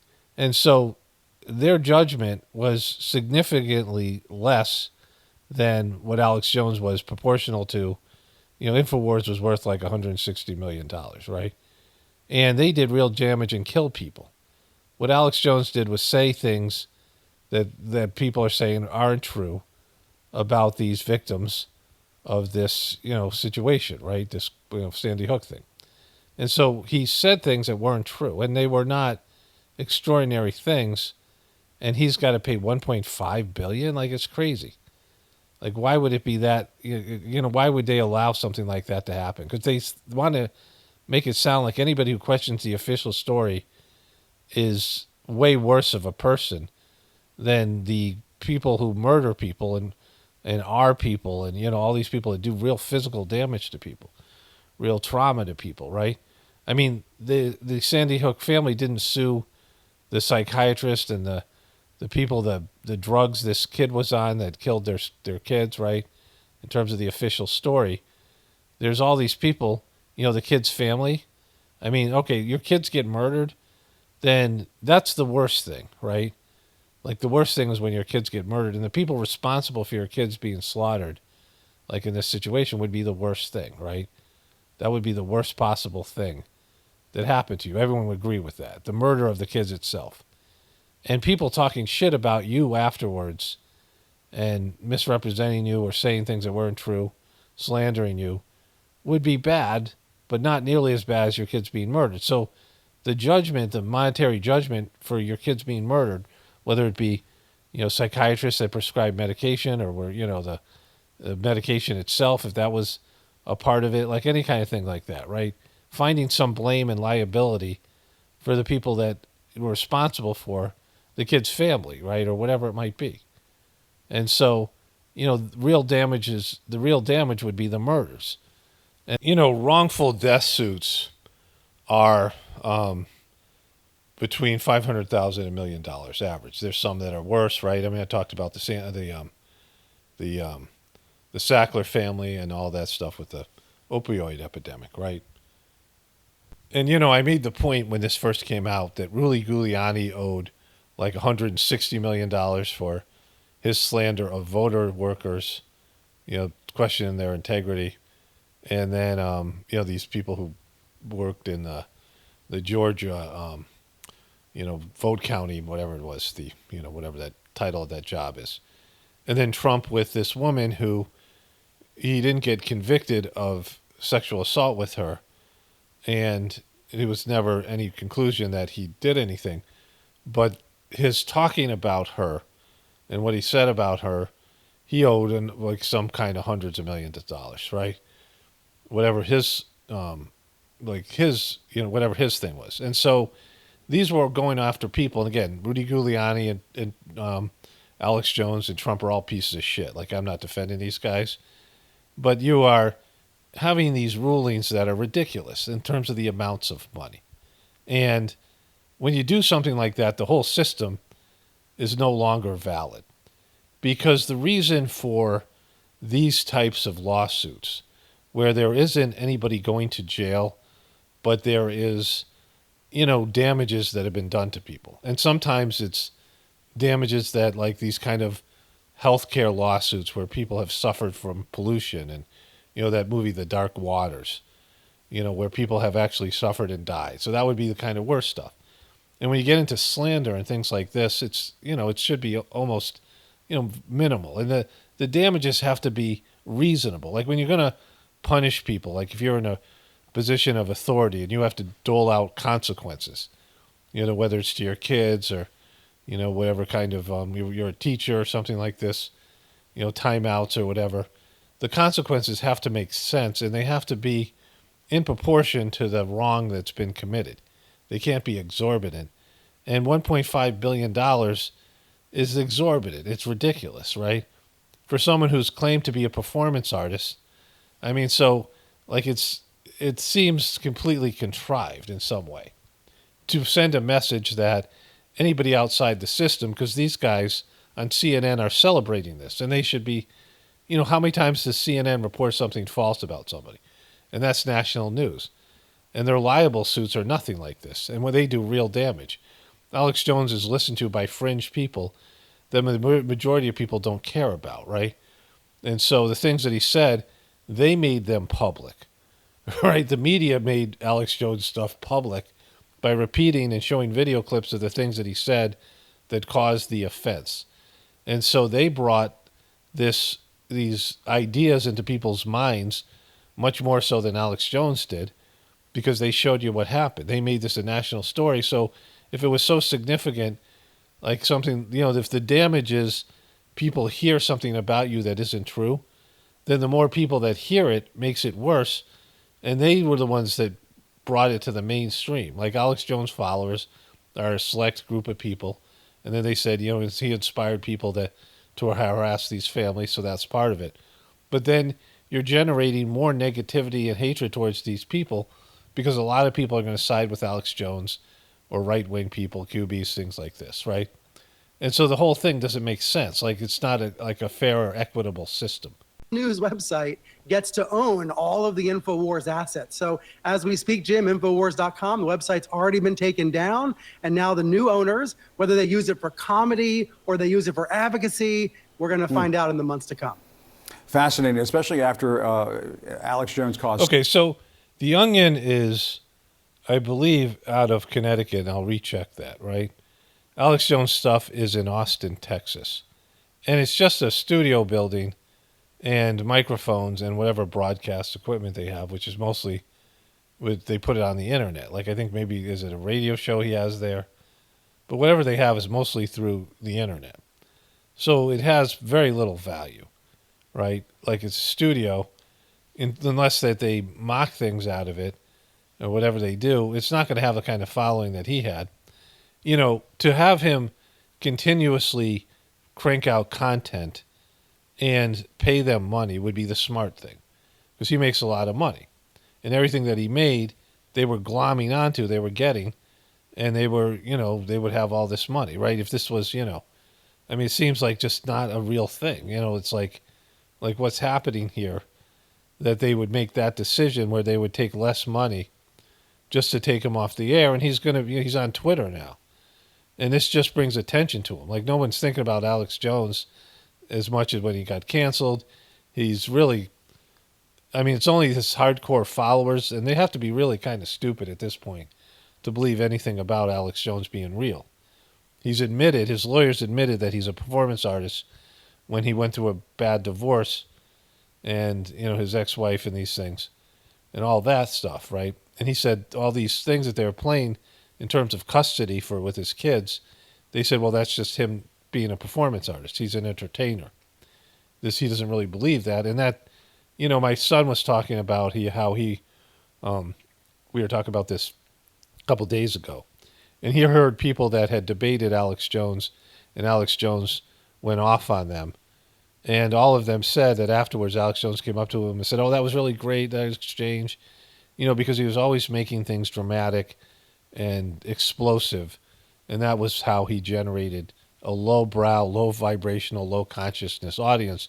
And he was punking his audience. I mean, if anybody was going to sue him, it should be his audience members for punking them and shilling these bad products and overcharging them and, hitting them up for money and things. When he was just a performance artist, he's like Stephen Colbert. Like, he's not a real truther. He's a fake truther that punks all these people and then works for somebody like the CIA or whatever. Like, he's handled in some way, right? And he always, he would never be truthful about Israel and certain other things, right? And so he was clearly owned and handled by various entities, right? So these guys, I mean, they're supposed to be journalists, but they should be like, well, this is over the top, right? Because it doesn't make sense that they wouldn't allow the guy to make more money and just pay them, the money he made, right? Like, that was the way they were doing it. Instead of having it go that way, they made a one-time sale, and it was, they're not even publicizing how much it was, but it's only going to be $1 million, a couple $1 million at most. It's property in Austin, and I don't know where it is located. It probably isn't like in an area where it's got, a lot of value. And then it's just got equipment there, which was worth, it's just used, equipment and, like just silly stuff, right? So they didn't make any money. And how is the Onion actually going to, like, if you're thinking about, okay, we want to have a show, like the Onion people, we've done these news pieces, but let's branch into having a show. Okay, why not have a show where you already existed instead of having to move? Now, they're all going to move to Austin, Texas, from wherever, the Onion is located. So the whole thing's silly, right? So much pain for the families of the Sandy Hook victims, defaming them, just putting them through hell. Okay, but is that hell that he put them through worse than their kids dying? Is that what you're saying? The hell that Alex Jones put them through? He said a number of things in various at times, but they were light kind of things, and I think he reversed himself at some point as well. And so I can't remember all that he said, and I know that there was some people that harassed them, but it wasn't just Alex Jones. There were so many people, there were so many videos out there when that came out that were much worse than what Alex Jones did. I'm not defending Alex Jones, right? And so, all these people who are, involved in that, the slander of these so-called, the families here, they're, none of those guys got this kind of $1 billion lawsuit against them, right? And so it just seems like it's almost like some kind of bizarro world kind of judgment, right? Like some kind of Twilight Zone kind of judgment, because the worst pain and suffering came from the death of the children. Like, everyone would agree on that. Like, that's the worst thing, right?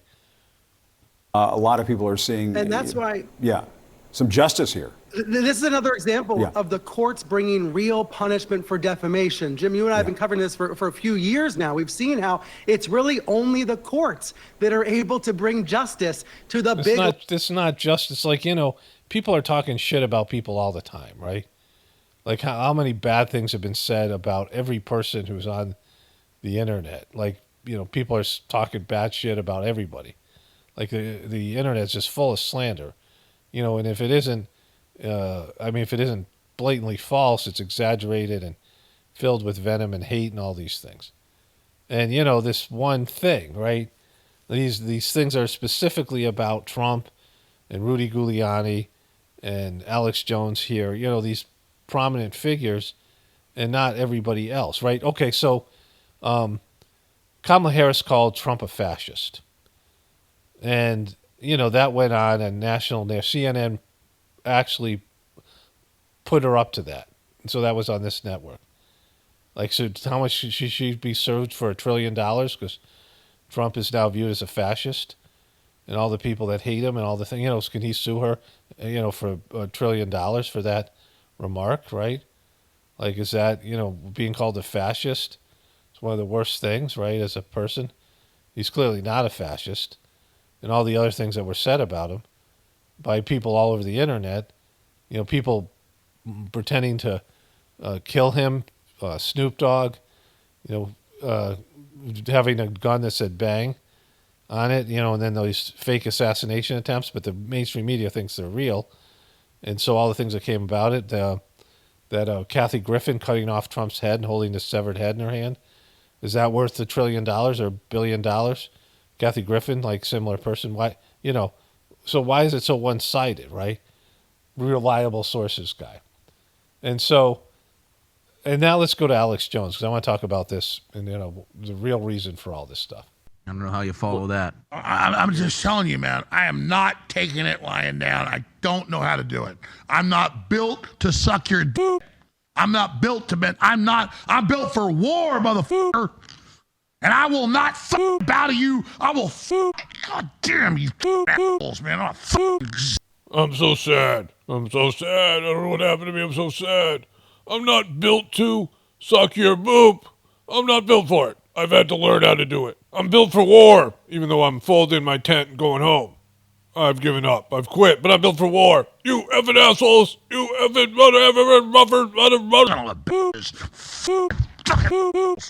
Who's up next? Effing assholes. Who's up next? Percent will buy a goddamn tube of toothpaste or or incredible products we've got. Go to drjonesnaturals.com. I'm not bitching. I'm like, you want a revolution, man. You want victory. You want fucking war against fucking terrorists. You fucking got people that are ready to fight, man. I mean, I'm fucking completely war-driven against these people. I've got my earpiece out. I am completely... Only 1% of my viewers are willing to buy my products. You want effing war? You want to fight this tyrannists? You want to fight them, these MNFers? You want to fight them? You got to buy my products. Buy my MNF products. Buy those products. I need those products sold. I knocked out my freaking earpiece. I hit my head so hard trying to sell my products. I mean, fight tyranny. You know what it's like to go to sleep every night knowing you work for a bunch of psychotic killers and you bastards are probably going to end up killing me one day? You know what it's like knowing you've ruined my life? You know what it's like, you sons of bitches? I'm tired of your crap! You know what it's like to go to sleep every day knowing you work for a bunch of psychotic killers that's probably going to kill you one day? You bastards, you ruined my life. I want to quit. I want my 401k. Let me get out of this contract. You know, I have to probably say that I have major Masonic roots. A lot of my family, because Texas was pretty much Masonic through and through, was Masonic, high-level Masonic. And they were very, very good people. George Washington was a Mason. And all it is a university study of religions, of philosophy, and of building, and of mathematics, and of agrarian systems.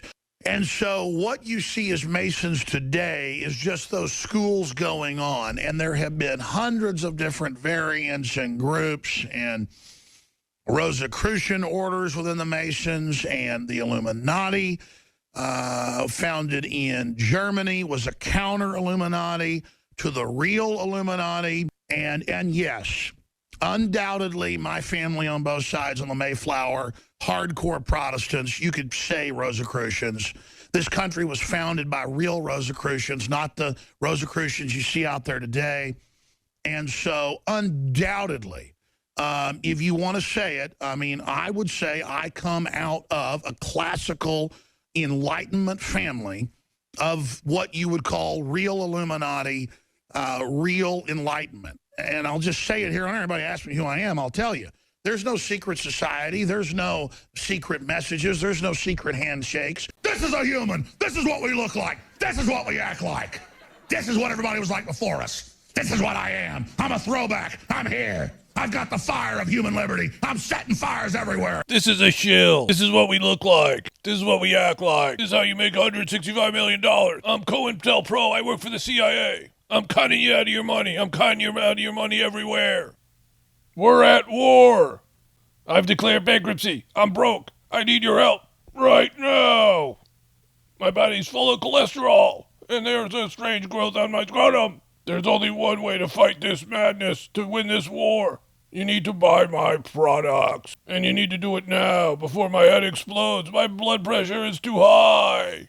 I'm on the verge of being thrown out by Illuminati, and they've canceled my gym membership, and I need your money and your support now.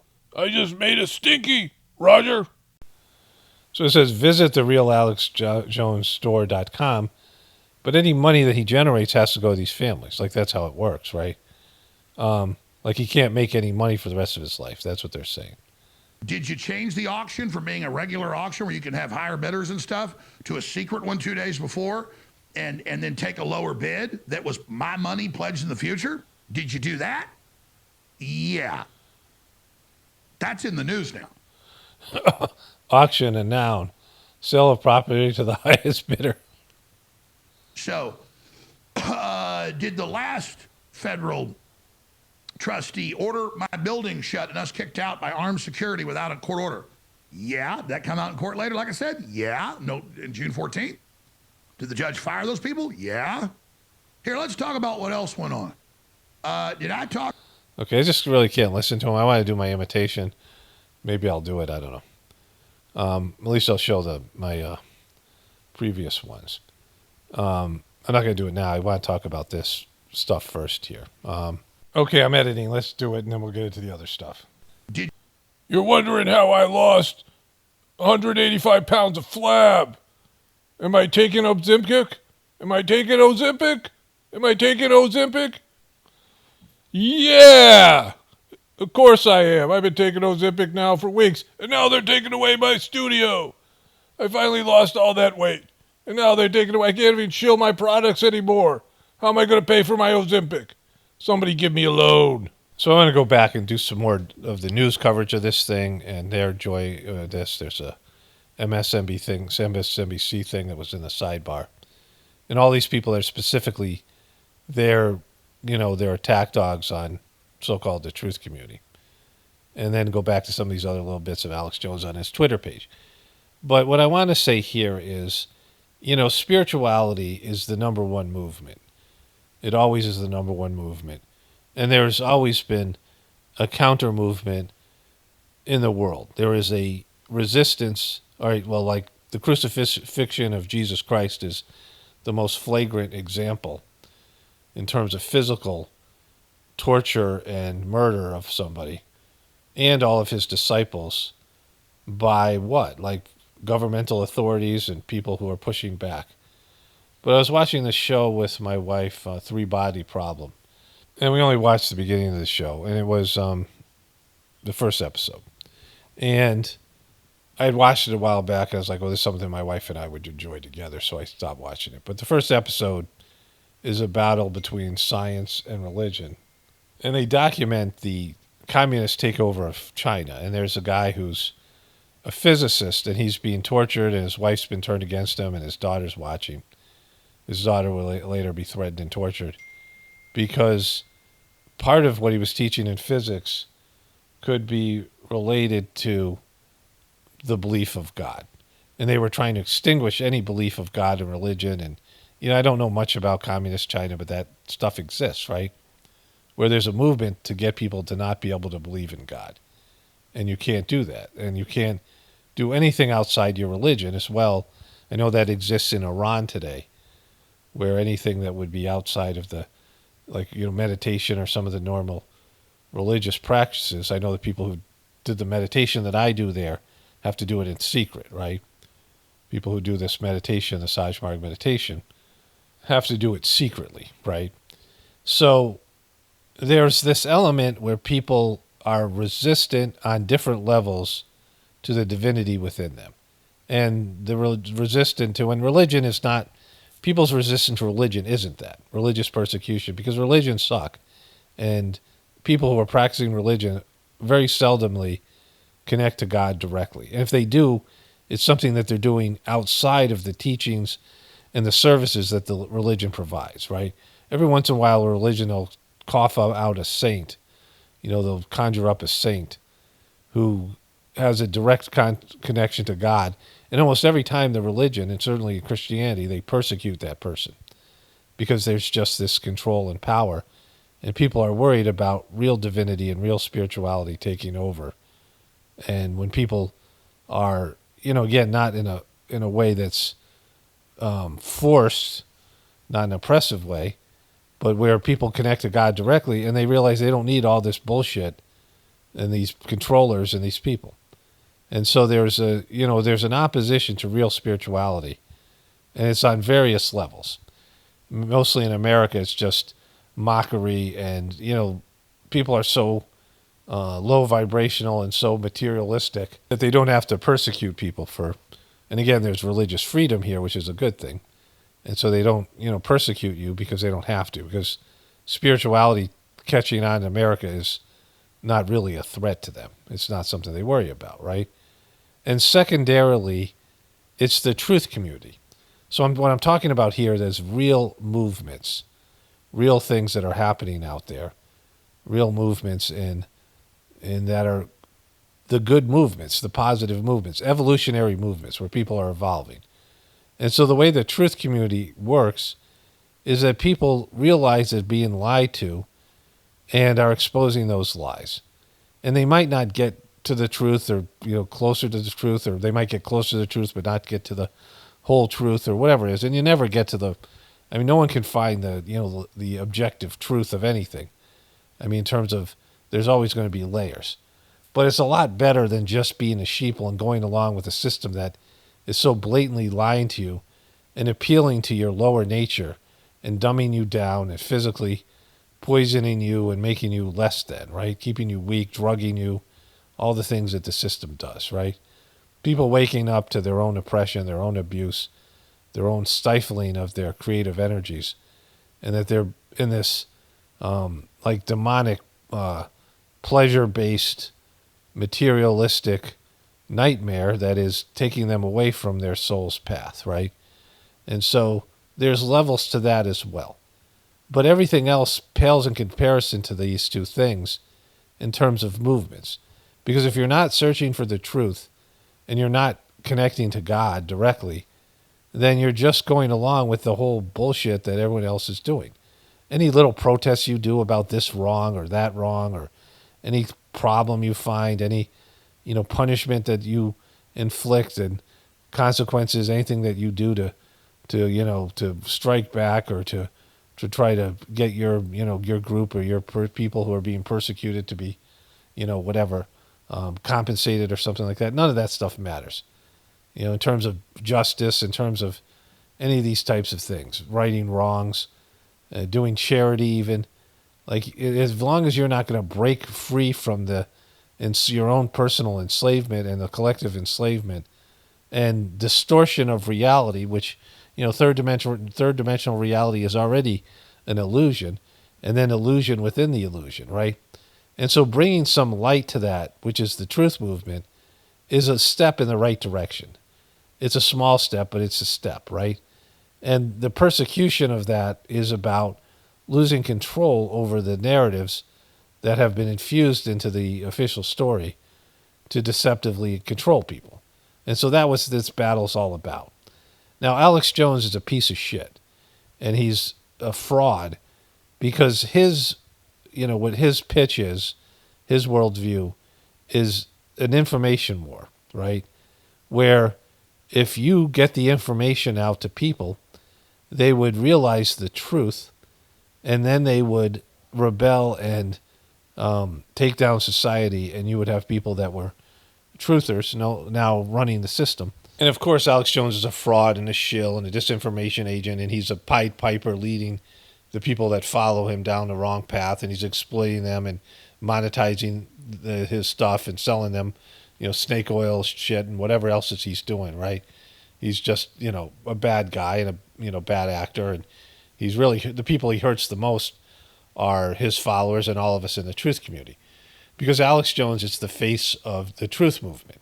Everybody thinks about Alex Jones in terms of, normal people and the way the media portrays it. When they want to validate their claim of crazy right-wing conspiracy theorists that's dangerous to our society, they look at Alex Jones, and he's the barometer of that. So he's fucking everybody, and he's destroying his idea of Infowars because so many people are, put off by him. He's off-putting. They, in fact, people who believe in some of these truther narratives don't want to admit it because they don't want to be associated with this piece of shit, right? So he's not creating an info war because he's aggressive and hostile, and he makes up bullshit, and he puts things out there that's false, and he over-exaggerates things, and, the emotion, he acts like a demon and all that shit that he does, right? And so it hurts the truth movement.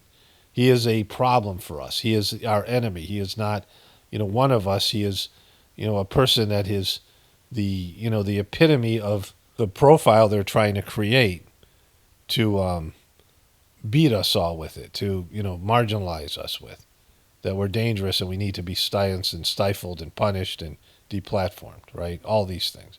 Trump is also that kind of person, right? Anybody who wants to be the face of the truth movement would have to behave in a way that they wouldn't be able to talk all this shit about you. Like RFK Jr., he has he's better than Alex Jones in various ways, but his position on Israel is horrific. But more so, like, he cheated on his wife like 32 times and then documented it in a diary. I mean, this is stuff that was reported by New York Post, and he's had all these other issues, right? Recently had an affair with his, he's 70 years old, and he's married to this public figure, this woman, and like embarrasses her, and, doing that, and then being a champion for some things that are, are needed, healthcare and food and things. But these scandals that he's, like he said, when he was running for president, he has more bones in his closet or something like that. Like, I forget he said, here, I found the exact quote. He brought it back up in July when there's more accusations. I have had a very, very rambunctious youth. I said my announcement speech. I got bumped here. I said my announcement speech that I have so many skeletons in my closet that if they could all vote, I could run for king of the world. And so he said something similar on Joe Rogan, right? Well, I guess that was his announcement speech. And so, he's not a good example. Like, you have to, if you want to be the face of something and you want it to be a big tent, whether you're a politician or you're in charge of some movement, even on a spiritual level, you want to be as inclusive as possible. And you have to change the way that you behave, and you have to hold yourself to a standard. I talked about character development, and you have to have a good character because these flaws are going to come out when you're put in a position of power. And so before you do anything, you have to work on your character. And there's always these samskaras that are ready to flower, these hidden spiritual, entanglement, spiritual grossness that will be ready to flower when the right opportunity is there. That's why so many people who are in power, who were good people before, fall and they get lured into something, right?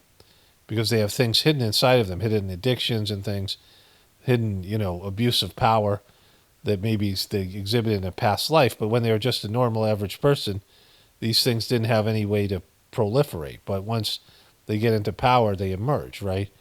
Things that are, within you. And there has to be some cleansing of all that before you're ready to take on one of these positions, right? So what I believe in here, I tell the truth and I, push out this information, the best of my ability, but I'm not a big tent person. I'm not here for everybody.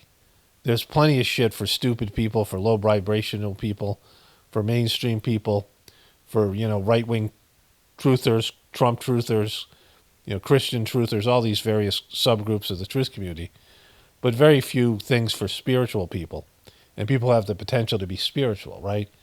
And I believe that there's going to be mass population reduction, and the spiritual people are the ones that are going to be necessary for the, the rebuilding and the redemption of the human spirit, like the human condition.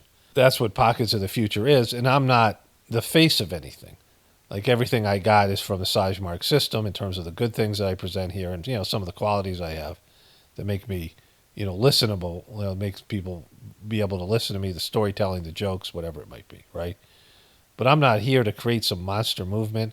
I'm not here for personal fame or any of these things. I mean, this is a job. So the more people, sure. It'd be great to make more money and have more people.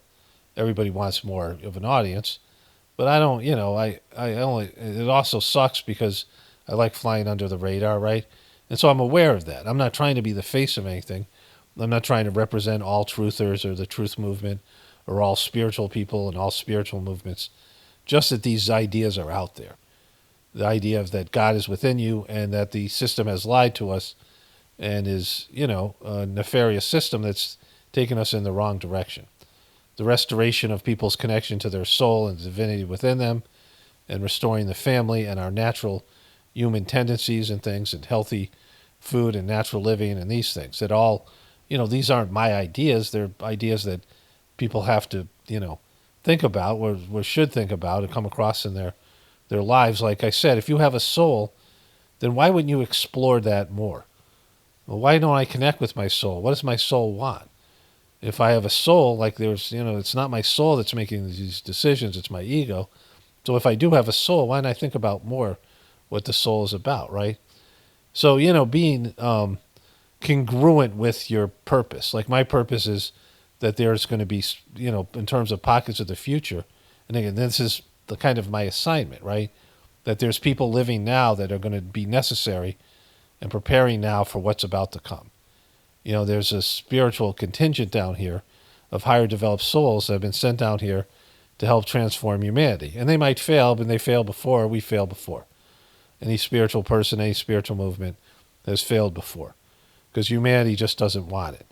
And, I would, if I was a betting man, if I was going to bet on it, I would say it's probably going to fail again. But that doesn't matter. Whether it fails or succeeds, it has nothing to do with your work or my work. Our work is whatever it is, right? And failure and success are God's, and of course people's ability to choose the wrong thing. And that's beyond any of our control, right? But I'm not the face of any of these types of things. Like, I am, a conduit for this information, and I'm aware of that, right? But if, you step into the position where you're the face of something, then you have to think about the way you behave and that you might, you got to be more conscious about pissing people off or sending, unnecessarily so. Like, it's not about not telling the truth or telling the truth. It's not ranting like a demonic piece of shit like Alex Jones does, right? It's not embracing a country that is committing a genocide like RFK Jr. did, right? Like, there are things you have to just be on the right side of. And there's other times it's just your behavior and how you conduct yourself. And Alex Jones is a performance artist that appeals to lower level consciousness people with his demonic rants and these other things. And like I said, when everybody thinks about truthers, Alex Jones comes to mind. So he has created this brand and this behavior that has fucked all of us and the whole community and the whole movement. He's hurt the movement. That's why I talk about it this way. He continuously hurts the movement. He's sabotaging any sort of info war by being off-putting and being unacceptable to people and behaving the way he does, because he's a fraud. Like, he's a fake. He's a performer, and he's working for somebody that's not you, right? He's handled by somebody that's not truthers, right? The same people that were in charge of the Q movement, the same people that are in charge of Donald Trump and these other people. And so they pretend to be a part of the let's get the truth out there, but they're really sabotaging it from within, right? They're destroying this movement by being who they are, right? And conducting themselves the way they conduct themselves. I mean, the same way that Daji, the person that, took over the spiritual organization that has blessed me in so many different ways with its services, has destroyed that and created this heartfulness cult, right? Like, when you take these positions, you have to rise up to the position. You have to, get rid of your lower tendencies and embrace your higher nature and be selfless. Like, now you're there to, promote something that is for the good of all humanity. And right now, seeking the truth and finding God within you are the two movements that, that represent the evolution of the human species. Anyways, let's get back to it here. News website gets to own all of the Infowars assets. So as we speak, Jim, Infowars.com, the website's already been taken down. And now the new owners, whether they use it for comedy or they use it for advocacy, we're going to find out in the months to come. Fascinating, especially after Alex Jones caused... Okay, so The Onion is, I believe, out of Connecticut, and I'll recheck that, right? Alex Jones' stuff is in Austin, Texas. And it's just a studio building and microphones and whatever broadcast equipment they have, which is mostly, they put it on the internet. Like, I think maybe, is it a radio show he has there? But whatever they have is mostly through the internet. So it has very little value, right? Like, it's a studio, unless that they mock things out of it or whatever they do, it's not going to have the kind of following that he had.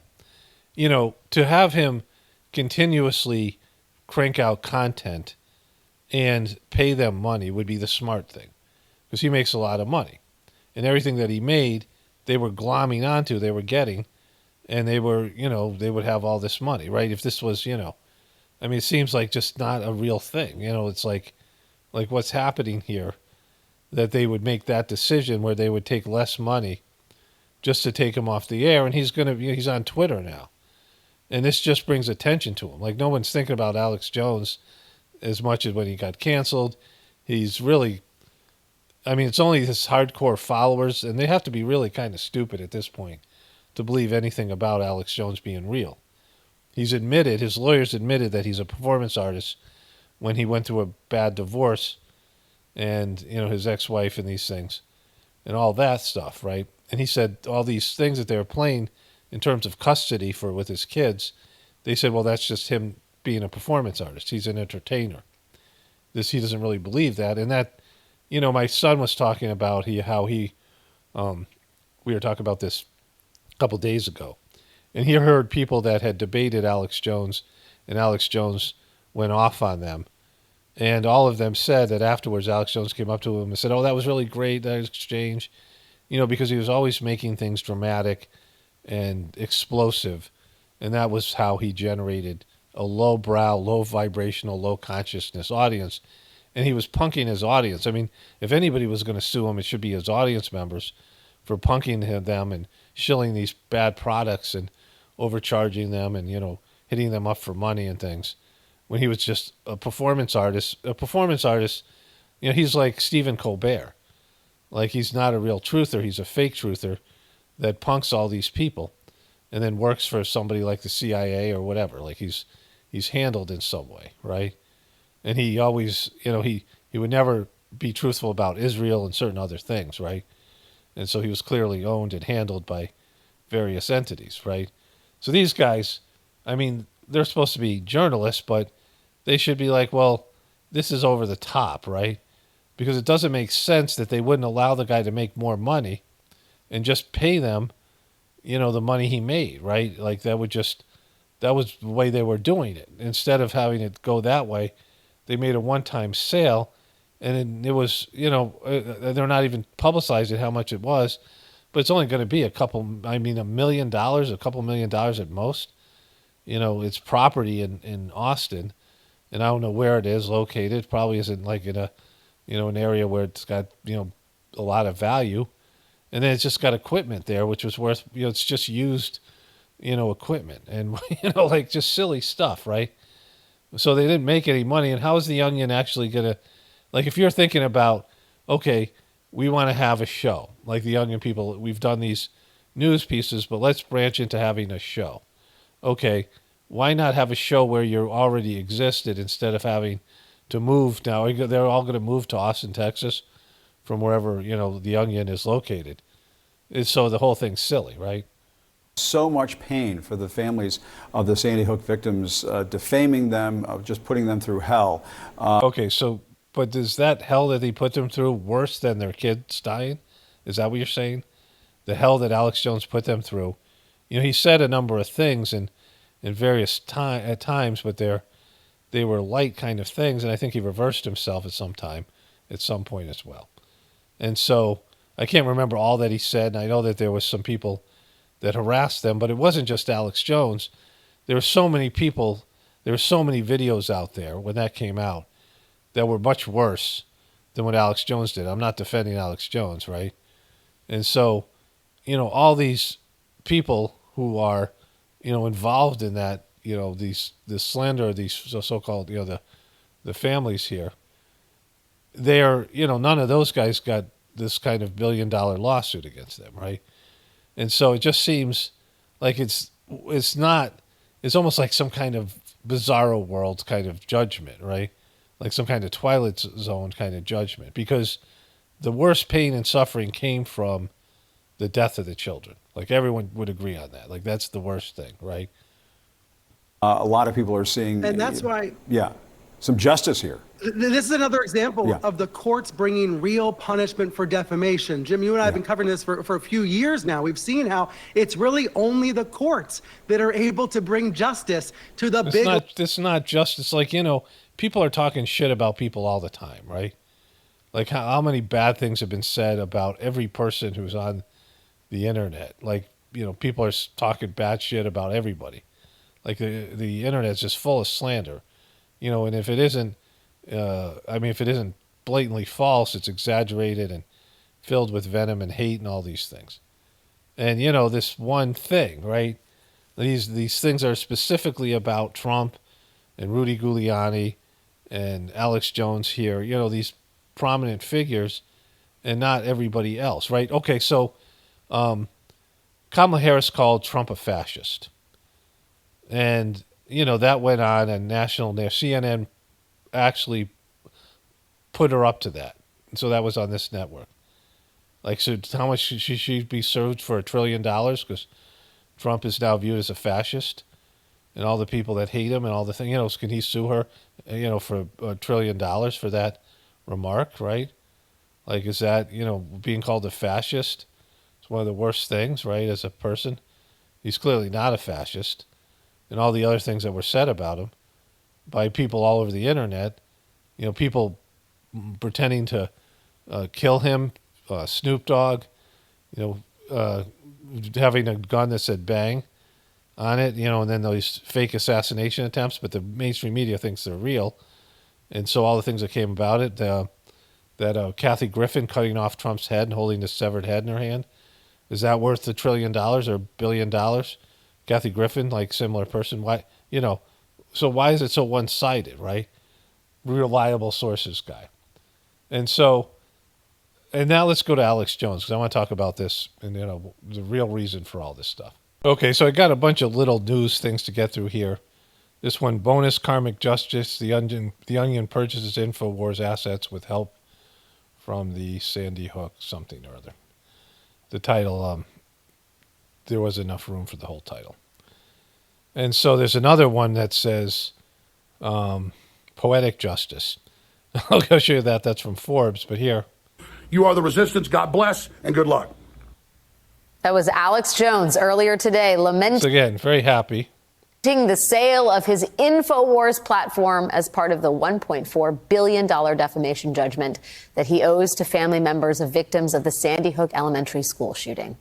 Pending a bankruptcy court hearing in Houston next week over whether the auction sale was correctly administered, The Onion, as in The Onion, as in... The Onion is based in Madison, Wisconsin, which is the home of the Badgers, you know, University of Wisconsin or whatever it is.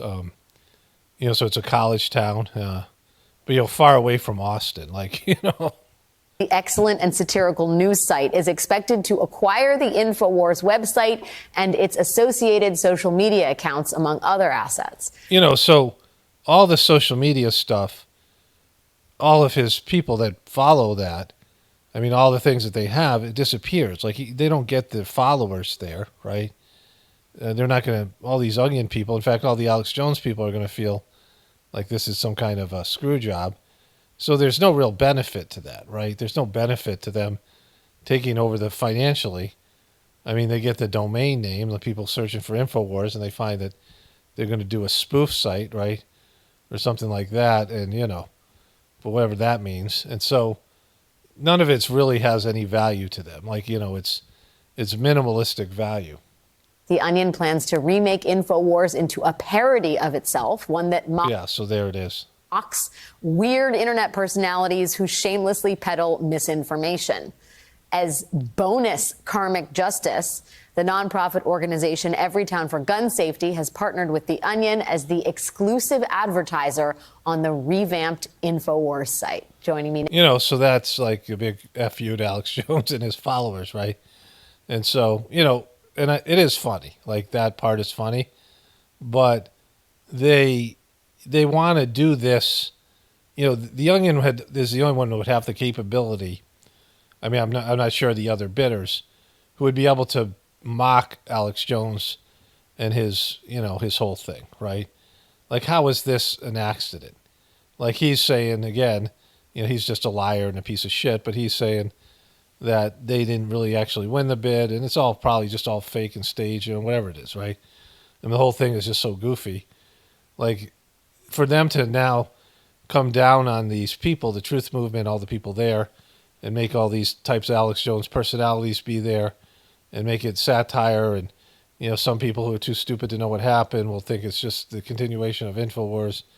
And so they're probably going to use Infowars as the name of what's going to happen, because they now own Infowars, and they're going to, mock the shit out of it, right? Which, is funny, but kind of, come on, right? Like, how does that happen? Like, how many people would be able to, how many organizations would be able to do this? Like, this is what they do. They mock things, and they do satire. And so now they're just going to produce this into some sort of satire. And, they'll probably have a lot of liberal people go there, and they'll, make some money off of it. But it's more about this whole thing about the truth community, right? Because, Alex Jones represents that to so many people. Now are Ben Collins, the chief executive of The Onion's parent company, Global Tetrahedron, and John Feinblatt, president of Everytown for Gun Safety. What a day, gentlemen. Thank you for making time. It's a good way of putting it. Yeah, what an extraordinary day. First, can we start with this banquet? Look, karmic justice. Like, these people have a right to talk about karmic justice, right? I mean, the wars that they backed, the illegal wars in Libya, destroying Gaddafi, unjustifiably so. And then, of course, the Iraq war and all these things that they've done, pitching these pharmaceutical advertisers that, pitch these drugs that hurt people, all the things that karmic justice? Are you fucking kidding me, right? Like, you guys are the bad guys. Like, there's no good guys, but you guys are the bad guys, right? There's no, like, I don't believe there's good guys, and, not in the sense of the way people think about it, but there's no bad, but there's, there is bad guys, and these guys are the bad guys. The court hearing that's happening in Houston, are you confident that the sale's going to go through? Yeah, look, we won the auction. We heard from the trustee last night, and the biggest shock to us would have been if Alex Jones was just like, "Oh yeah, absolutely, they won the auction. Let's move right along." Yeah. So we're not surprised by this development, but we won. We're excited to take over this thing. Yeah, well, I think a lot of people are excited for you to take. Did you hear any response from Alex Jones's camp? Do you know how it landed? See, the thing, The Onion now is a piece of shit, right? Because, they're linked to Alex Jones as a shill, and then this whole travesty of justice and everything else, right? That just, makes no sense. And they're supposed to be truth to power and be satirical. And, you got Joe Biden, who was a guy with dementia, with Parkinson's, who was elected with cognitive issues. And then Kamala Harris was put in, all the things to do with that, right? And there's real power issues, things going on with Israel and Hamas, and these not Hamas, but these children, these Palestinian children in Gaza, this land grab. I mean, there's real shit out there, right? Where you could be talking truth to power, and you're taking down like a broken piece of shit shill, right? Like, and piling on here, and then, mocking the truth community. So fuck this guy, fuck those guys. You're not funny. You're not, cutting edge. You're just a worthless piece of shit shill that's acting like you're talking truth to power. Alex Jones is in power, right? Alex Jones is somebody who is, a fringe person as a character, a maligned person. When he was informed that it was The Onion with the exclusive advertisements from Everytown for gun safety? Yeah, I think what's hilarious is that he kind of, from what we can tell, I'm not sure he knew what it was. The Onion? Yeah, I'm not sure he knew what The Onion. He lives in a completely siloed reality. A completely humorless he's reality. like the newspaper. The Onion. Yeah, like you guys are funny. Like you guys are the opposite of funny. Only when like somebody like me comes along and mocks you, right? Look at how giddy they are, these pieces of shit, right? And again, like Alex Jones, I'm glad. I mean, I hope he disappears. Like I hope Trump had disappeared, because they're not real. They don't represent this real movement of the reality that the people that run our system are, everybody lies, but they've taken it to another level.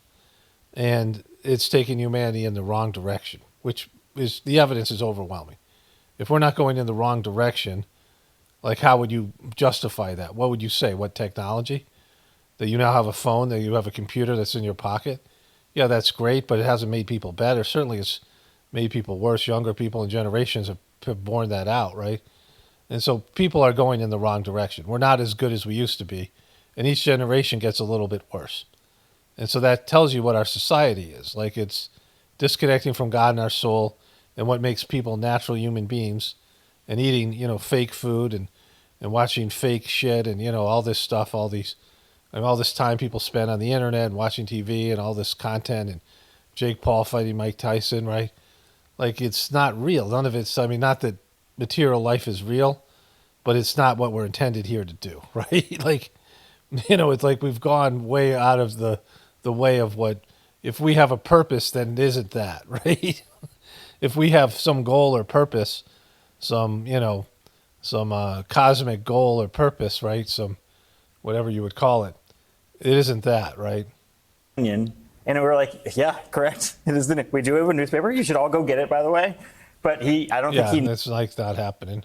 Knew exactly what it was, and that was very funny to see. He also read a statement from our CEO, Bryce Tetrader, who may or may not exist. Yes, it's a very hilarious statement. Yeah, so, It's so funny. I bet it's just hilarious. It's nice for him to get some of his own medicine in a lot of ways today. Yeah. Getting some of his own medicine. So you guys slandering him, right, because you're mocking him, and it's not going to be accurate, but you're doing it under the guise of satirical humor.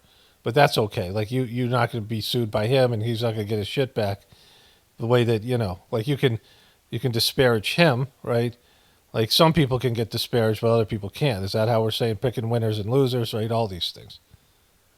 Can you explain, John, what it means for Everytown to be the exclusive advertiser here? Yeah, and look, some people think it's odd bedfellows for The Onion and Everytown to be together. We think just the opposite. That's exactly the kind of guy I would think would run an organization like this. Our fingertips. Jeffrey Feinblatt. We've got all the data, we've got the stories, we've got the research. But what they've got is the creativity to really break through. And in many ways, we think humor is a way to reach audiences we've never reached before, and to reach them in a way with a new medium. And that is really satire. Okay, so this is fucked. Like, it's funny. I'm not saying it's not funny. Like, it's just funny but like, it's just so icky. All right, let's move on to let's go back to Alex Jones here. So like I said, Alex Jones, as lawyers in various cases, has said he's a performance artist. And he's totally a performance artist. Like, he's not reacting this way. People know what it's like to be with him behind the scenes. They know it's an act, right? How do you not know it's an act? Here's Alex Jones here. Well, here we are back at the Infowars studios. I thought it was bought by The Onion. I heard they bought it. I heard they got it at an auction. Turned out it was a rigged auction. Turned out the judge didn't authorize that auction. And so he's got his sink. Like, this is what a performance artist does, right? Grabbing a sink and doing this stuff. And so the Onion's going to bring in a bunch of performance artists and do the same kind of bullshit that Alex Jones has been doing for years. It's not really much of a difference, right? And now, like, people react to him negatively.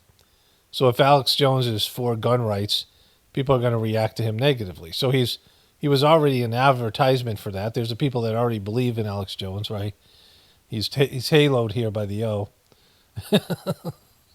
And so, you know, like the whole thing is just a fraud because they have to know he's a performance artist. I mean, he's admitted it. Like it's in the freaking court documents.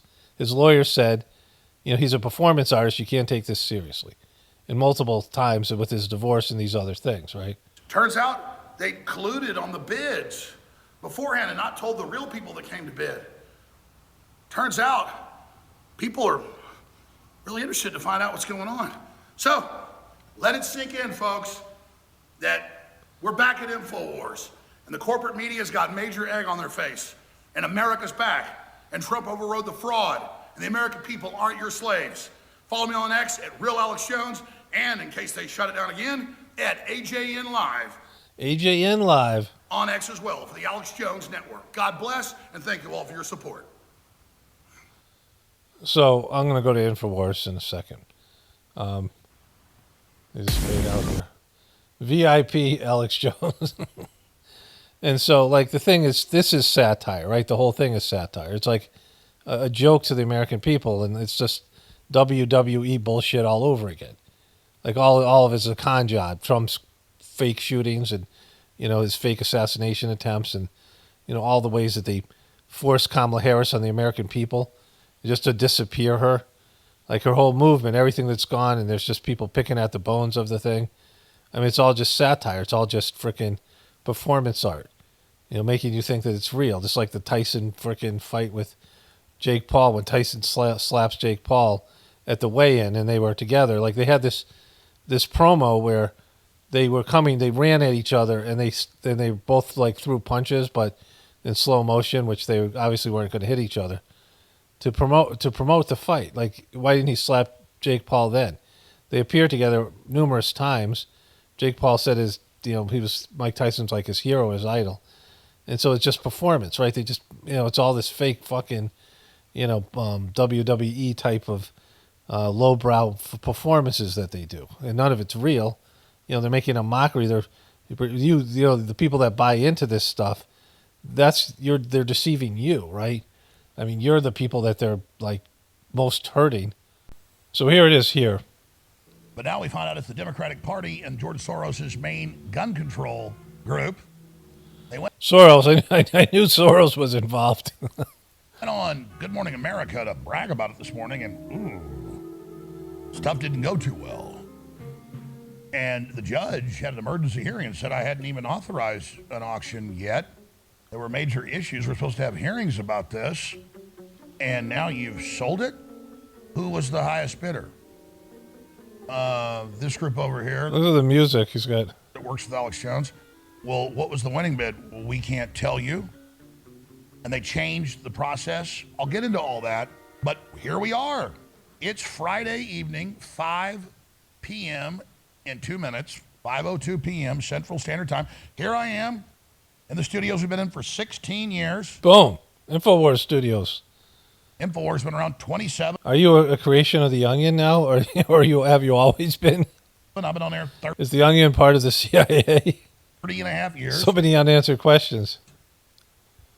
And I told everybody celebrating all this stuff, I said, you know, I know the left owns a lot of the courts, but I don't think they own this particular bankruptcy judge, and I knew what his rulings were. Look at this, his eyes are all messed up. And I know that an auction in Webster's dictionary means sold. He keeps on blinking like really hard. To the highest bidder. You can pull it up.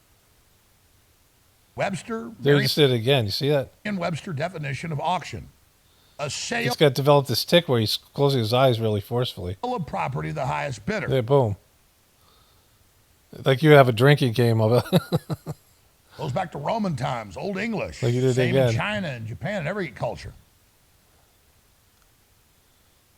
It's also associated with being public, and it was ordered to be public when the judge was going to authorize it, but it wasn't public. And some other nations, they go, what? The judge said in the hearing yesterday that there was no real auction. He said an auction is where you can publicly bid. Officer can only do his constitutional duties. And I'm trying to that find all where he happened. They has the fired Onion that stuff U.S. here. trustee, and then the judge said, well, he's in personal bankruptcy. Suits hey. Before I laid my head down to rest. And boy, did I sleep good last night. And I said, just keep laughing. Just you keep laughing, ha, ha, ha. Ha ha ha. This is a 12-hour video. Because even if you're able by some... Okay, let me stop and see if I can find this thing here. It's so long of a video.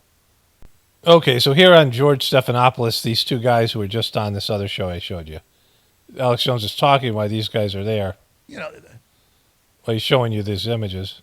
Stephanopoulos was asking, well, how do you have the right to do this? How do you I heard that there's questioning, over this by the judge. Well, there's not questioning. He just said yesterday that it didn't go through. Okay, so he's back at his studio, and we'll see how this plays out. But he's a satirical, he's a satirist, and he's a performance artist who is being bought by a satirical organization who are going to put performance artists on. He's covering them, and they're covering him, and people are buying into the shit, right? Which, more power to you. So here's part of the interview they're showing here. Ben Collins, CEO of The Onion, has teamed up with John Feinblatt, president of Everytown for Gun Safety, on this project. Welcome to you both. Thank you for coming in this morning. I got to say, Ben, when I saw this headline yesterday, I was pretty startled at first. Explain why you wanted to buy this site, what you plan to do with it. Yeah, so we thought it would be the funniest joke of all time, basically. It's not the funniest joke of all time. It's not even funny.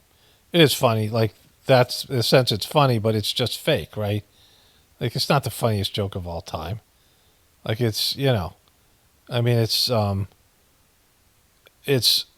funny in the sense that this is a performance artist that's a absolute shill, right? And now another shill that's a part of some other, mainstream CIA or intelligence community controlled or corporate controlled organization, right? That's, all about faking like you're talking truth to power. Alex Jones is faking like he's talking truth to power. The Onion is faking like they're talking truth to power. And they're all a part of it, right? They're in on it, they're insiders. And the people who look at their stuff, like The Onion, I didn't know that much about it. I'd seen a few funny Onion headlines, things that people posted on Facebook or things, and it looked pretty funny. It was whatever, not dying laughing funny, but interesting, right? There's a couple of headlines that were whatever they were. But if you're only going after one side, and I assume this is a Democratic site, I don't know that much about it, that is whatever it is. But when you get involved with something like this, which is completely contrived and completely just about pipering people who are searching for truth, who stumble upon Alex Jones and, I guess now your site or whatever it is, and think you guys are actually legitimately talking truth to power. Well, that's funny, but not in a good way. It's kind of evil too, right? When we heard about it, and I think that's borne out, frankly. Explain why. Explain to everybody what's behind the Infowars and what you want to do with it. Sure. So Infowars is a clearinghouse for lies and nonsense in a bad way. The garbage that they put. So in a bad way, but yours is a good way? Your stuff isn't garbage, yours is just lies and nonsense, right? You're mocking things and you're saying things that are satirical, which aren't true. You're going to put people faking to be something that they're not, mocking something that's an actual movement, and you're a worthless piece of shit, right? You're not anything because you're not funny, you're not on the right side of thing. And to say that, Infowars sucks because Alex Jones is shill, but the truth community doesn't suck, right? It sucks too. But the essence behind it, people realizing that the system that controls their existence, that they've, helped to create, right? Because it's not like it's just us against them. I'm not an us against them person, as you guys kind of know. We're all a part of it, right? We're all, embroiled in this thing. This is what humanity's done.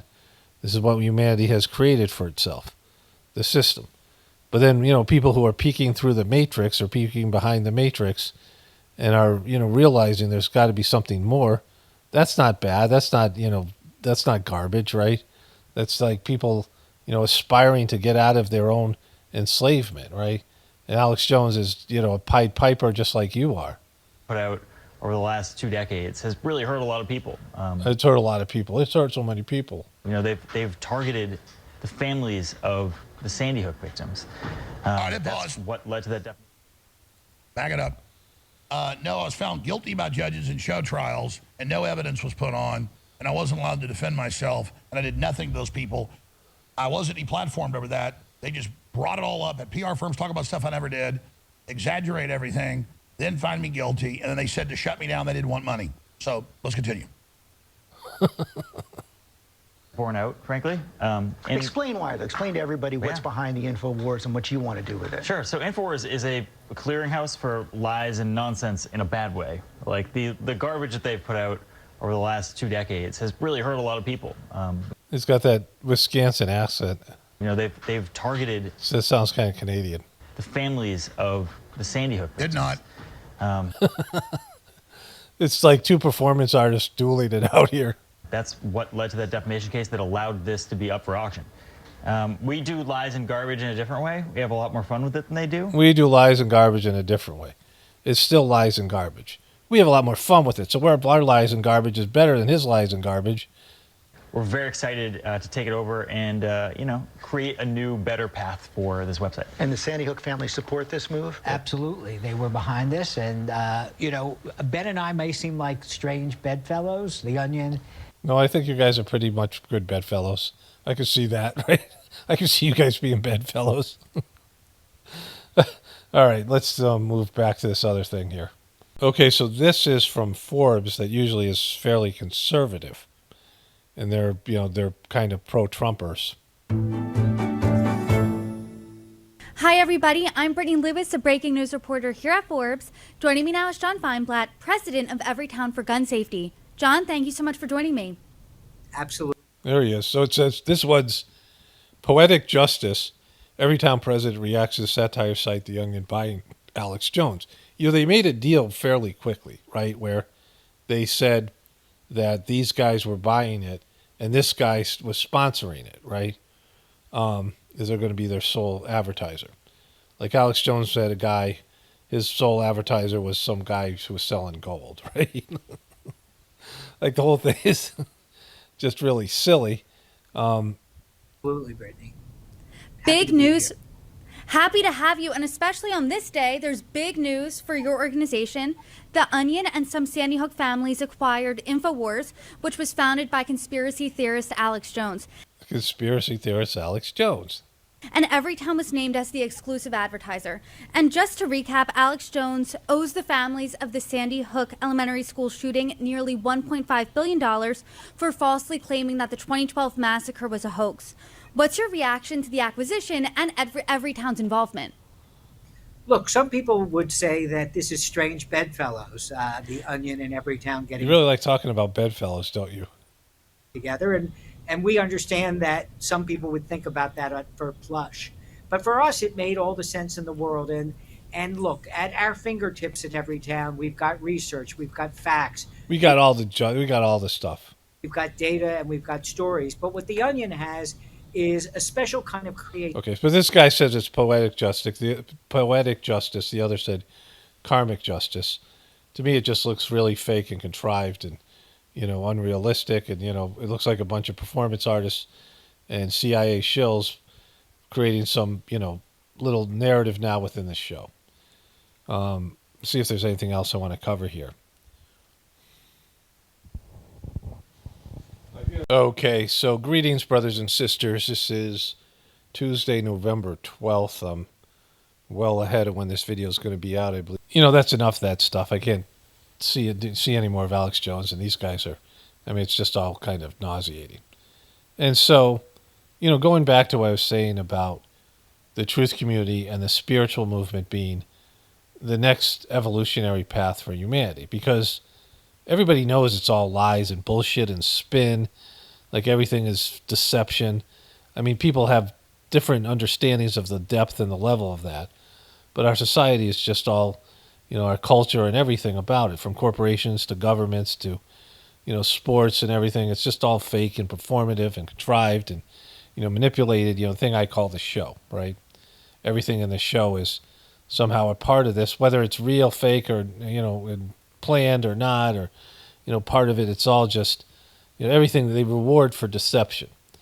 The system rewards for lying and deception. If you lie and deceive, you can do really well for yourself, right? The more you lie and deceive, the things you do to hurt people, our medical system, everything is nefarious and away from nature and away from truth and purity and innocence and these things. It's very cynical and it's very, hostile, and it's, materialistic in the worst possible way, right?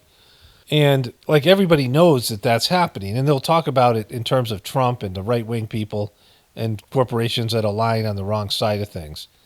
The mainstream media will talk about those things, but they won't even name the problem. Like I said with Kennedy and Trump, that there is obviously an obesity problem, and you have all these people, young people with chronic illnesses. Like before COVID hit, someone sent me an article that said 1 out of 50% of people between 18 and 35 or something have at least one chronic condition, and 33% or 30% of them had 2 or more. And so I posted the article, and then all the young people that watch my show said, yeah, I have this, I have this, I have this. They're all suffering health conditions. 60% of them are suffering depression post-COVID. I mean, there's all these factors of mental illness and, just low-functioning behaviors and physical ailments. And it's there. The statistics are there. People know about it, right? The health issues, and they know what causes it. And the mainstream media doesn't talk about it at all. And when they do, it's not in a way that really goes after the people that are causing it. A lot of those people are there, like the big pharma, are there advertisers, right? And Tucker Carlson and Alex Jones and RFK Jr. and Trump are all lying pieces of shit. Their involvement and their connection to the intelligence community and their own roles is debatable, and their solutions are maybe self-serving, and who knows, depending on each one of them, their particular involvement in it, just like with Al Gore bringing up a real problem, which is pollution, but then posing something that's a corporate fraud, which is the global warming corporate tax and things like this, right? Pollution is real, but global warming movement is a fraud, right? The movement, the solution that they're pushing is a money-making fraud, right? They could replace, there's automobiles that run on hydrogen and water and things like this, and they could replace all these things and change the way that we do things, but it's all, part of some, corporate control system, right? Okay, so I just ate lunch with my wife. I was in the middle of this, and I'll come back to the point this is going to be segue into what I was going to say anyway, because some things happen. And we went for a walk. I usually do a cold bath, in the afternoon. It's 3 o'clock now. I go for a walk, and my wife did this, and I do this together. We did this, we walked around the pasture with some weights, and, I get my body temperature up. Then I come in and lift some, dumbbells, not like some big workout, but just enough to get my blood flowing. And then I, then I get into the cold bath, right? And we have well water, so the water's naturally cold. And when I'm lifting the weights, it takes a minute or two for me to lift the weights. But I turn the TV on and I turn it on to news just to, I don't get much time to watch news or just to see if there's anything that's there that I might cover. And almost every time I do, there's something, right? That at least I could potentially make a video, whether I choose or include it in my video, whether I choose to do that or not. I always could, right? I always could talk about something because it's always bullshit, right? And so there was a story on CNN where there's this woman from California, and she had a salon, and I was catching the tail end of it.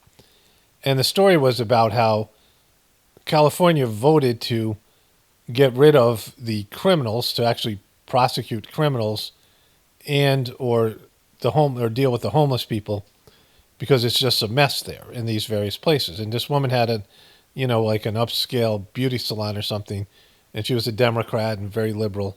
But she said that Trump actually was talking about her problem, and she voted for these conservative solutions because she spends $100,000 a year on security just to deal with the problems that the government refuses to do because they have these liberal attitudes towards crime, right?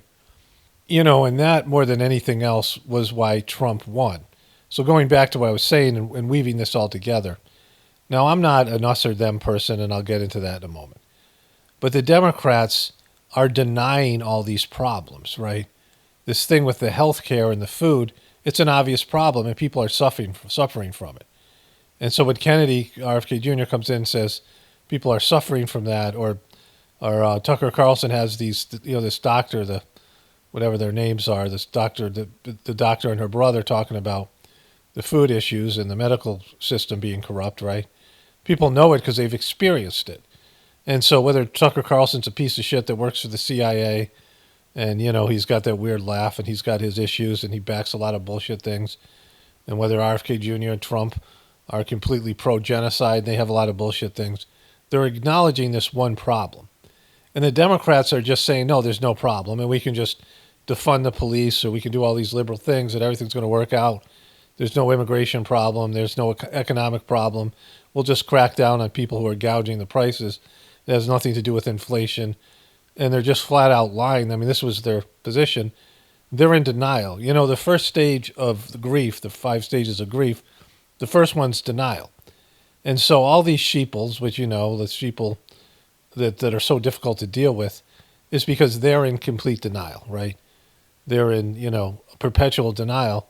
And the people that run the Democratic Party and these websites and these, these news organizations and all this stuff that they do, they're denying the actual problem, or they'll blame it all on Trump, and none of those things is correct, right? And Trump, not because he's a good guy, he wants to fix things. He, maybe in some cases he does, who knows? But he is acknowledging the problem, and that's enough for people. And that's why there's been a swing towards the truther end of things, right? We've been lied to about everything. There was a, right after that, or maybe that went to commercial, so I switched over to MSNBC, and they were saying, they were also going to commercial, or maybe it was CNN, right before they went to commercial, they were saying, after they were done with that story, that there's been a lot more UFO sightings, and are they real? And then they showed Neil deGrasse Tyson, and I just don't have time to get the video clip, but he's, they're talking about him, introducing, and he's winking and making faces. He's such a douche, right? And they're asking him whether UFOs are actually real. They bring in all these gatekeepers and people who you're never going to get the truth from, right? They're subscribed and handled by a system that's been suppressing the truth about our archaeological history and our true nature of our history and how long people have been here and what the pyramids are all about, all these things, right? And, their big weapon is to label you a conspiracy theorist. And, if you listen to all these people talk about Alex Jones and conspiracy theorists, they make it sound like you're the worst person. And to them, you are. Because they are actually the dinosaurs. They call themselves progressives, and they're supposed to be into science, but they're not into real science, because real science tells you the truth in a flawed way. It doesn't include the spiritual truth, but in terms of physical science, if you do it the right way, you don't lie about anything. You have a theory, you have an idea of the way something could be. You produce a theory, you produce these various scientific processes. You have a hypothesis, and you set to prove that hypothesis. And then after you've done your research, you bring it to other scientists and other people, and they challenge your research. And you're supposed to, look at the possibility of making a flaw here, or how you misread something, or you didn't account for something. And if you're doing it right, you're always trying to disprove your own hypothesis. You have an idea, and you do everything possible to disprove that idea. And I don't know if that's a good method. It's sort of working in the negative. Like if you're spiritual, the information just comes to you. You connect to the Ethernet, and intuitionally the information comes to you. And it's only your own prejudice and your own limitations, your own subjectivity, that warps the message you get from the divine. But the message you get from the divine is pure, right? And there's no having to prove it or disprove it. Of course, it takes faith, and faith in yourself and your ability to connect, and faith in your ability to read it, and all the things. But that also exists in science, right? The problem with science is now corporations can buy you to warp the data to present a hypothesis that they want you to prove that isn't scientific. So you lie about it. So scientists lie all the time because they've been bought and sold, and other scientists go along with the lie because It's the powers that be. And so it ceased to be scientific because it's, based in corporate greed and these other things, right? And within all that, there's a denial of this process. If you look at scientific fraud, it's a real thing. But they roll out of scientists, and now they're like the new, I've talked about the religion of science. They're like the new pastors, and you could never question your pastor. You could never question your priest. You never question your rabbi, right? These guys were the authority in a village-based system, the shaman, and oftentimes they were abusive and, they were bad people, but they would have this position that you could never question, right? Which isn't truth. None of those things are truth, right? And people who are in this power structure and going along with denial and pushing back on people's complaints about real problems, then you're not progressive, you're regressive, right? And that's what the problem is with the liberal and the Democratic Party. Trump and his cohorts have their own problems because they're acknowledging the problem, kind of, but in a way that they can use it for their own material gain or to control people or whatever it might be. But if you really were progressive, you would first admit that there's a problem. Get rid of your denial of the systemic problem. And it's not, the problem with Alex Jones and these other people is they make it about us and them. And the Democrats do the same thing. And it's nothing like that because we're either all a part of the problem or there is no problem. If it's a systemic problem, then we're all contributing to the system. And whether it's our denial or whether it's, we contribute in various ways. We support the system. We help contribute to the system, whether it be pay taxes, it's our job, whatever our job is, we're contributing to this system. And so, we could have a better job than other people, but we're still purchasing things that come from, bad situations, right? iPhones that are made in slave shops or whatever it might be, right? All these different things that are out there that are forms of the abusive nature of the system. And because of our, being able to deny what we're seeing, then we don't feel guilty or feel bad about it, and we blame somebody like Trump or something like the deep state or whatever, like they're the bad guys and we're the good guys. And it's the people who think there's good guys and bad guys are the real problem. I mean, ultimately, that's the idea that you have nothing to change and everyone else, the people that you don't like or agree with, are the ones that have to change, right? Because unless we all agree to change and we all work on our own personal transformation, the system's never going to get any fucking better. And so that's something I present here that you don't hear from most people because, it has nothing to do with you or any of you who are listening to this or people who I'm covering. My responsibility is to change myself. My responsibility is to evolve and grow. And, the rest of you guys are on your own. You guys have your own choices to make. I can't dissuade or persuade you to change or do any of these things, right? I mean, you can get feedback and, most people can tell you. If you went around your loved ones and people that know you, the more perceptive ones, the smarter ones, more conscious ones would be better. But pretty much everyone can tell you what a piece of shit you are and what you need to change, right? I mean, you go to your spouse, you go to the other people. They know what you have to change, and you deep down know what you have to change. You just won't do it, right? And so as long as that's the case, we're fucked, right? People don't want to hear how they personally have to change. But you see that, the narrative that they're putting out here, that crazy conspiracists are the problem, well, we don't have any power. Like, all of us who don't believe in the system, we have very little power, right? Like, there's a thing with Elon Musk talking about how he's going to have to talk to the Iranian leader. He's not a real truther. He has money. Trump, they're not real truthers, right? I mean, they're, like I said, they'll actually name some of the problems, but they're not going to talk about their own bullshit. They're not going to talk about Trump, how he's, his businesses hurt the environment, and that he was always in the battle with the EPA, and now he's going to destroy the EPA. And Elon Musk mistreating his employees and sending thousands of satellites up to do this Starlink that barely works, and now the space is even more polluted than it was before. Like, that isn't a positive thing. Adding more Wi-Fi, adding more of this signal to places you can't even escape it now because it's coming from this, coming from space or whatever, right? So they all have their things that they're, that they do wrong that they're not looking at, but they're going after the liberals and the liberal media. And sure, it's great if they get rid of censorship and some of these other things, but how long before they're censoring the liberals? How long before, when they have power, that they start to censor the Democrats, right? Like, this is how it goes back and forth, and abuse is never addressed because people make the excuse that the other guys are the bad guys, so any treatment they give them is justified. But to those people who are a part of the solution it's very simple. One, you have this idea that not the idea, the evidence is overwhelming that the system is fucked, right? And we're all products of that system. So we've been fucked up by the system, physically, emotionally, psychologically, spiritually, and that we now have to figure out what a real human being is like. What is a genuine, healthy human being like? Not just physically healthy, more importantly, emotionally, spiritually, and psychologically healthy. What are their relationships like? What's a healthy marriage like? What's a healthy family like? What's a natural? Natural is a better word. Healthy's not. What's a natural family? What's a natural human being, right? What does a natural person do? How do they act? How do they live? What's their system like? What kind of government would a natural person have? What kind of corporations would it have? What kind of economic structure would a natural person have, right? And so we've all been trained to be unnatural.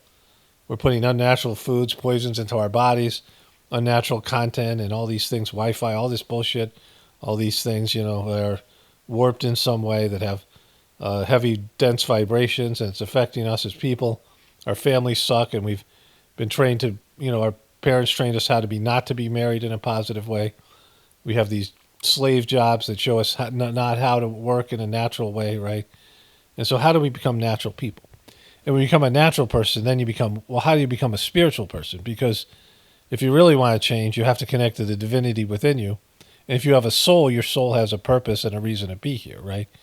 And so that's what all these people would be saying if they are part of a progressive movement.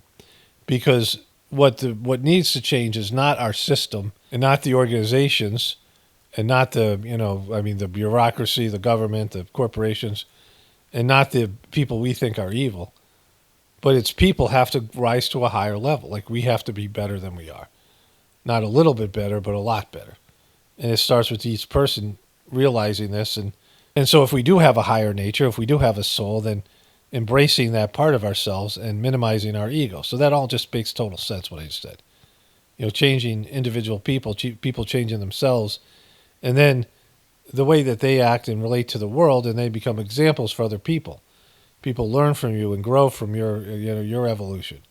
Your kids, they grow and they become better than you, right? And just succeeding generations. Instead of we can now acknowledge that every generation has gotten worse for as long as I've been alive, and probably for longer than that.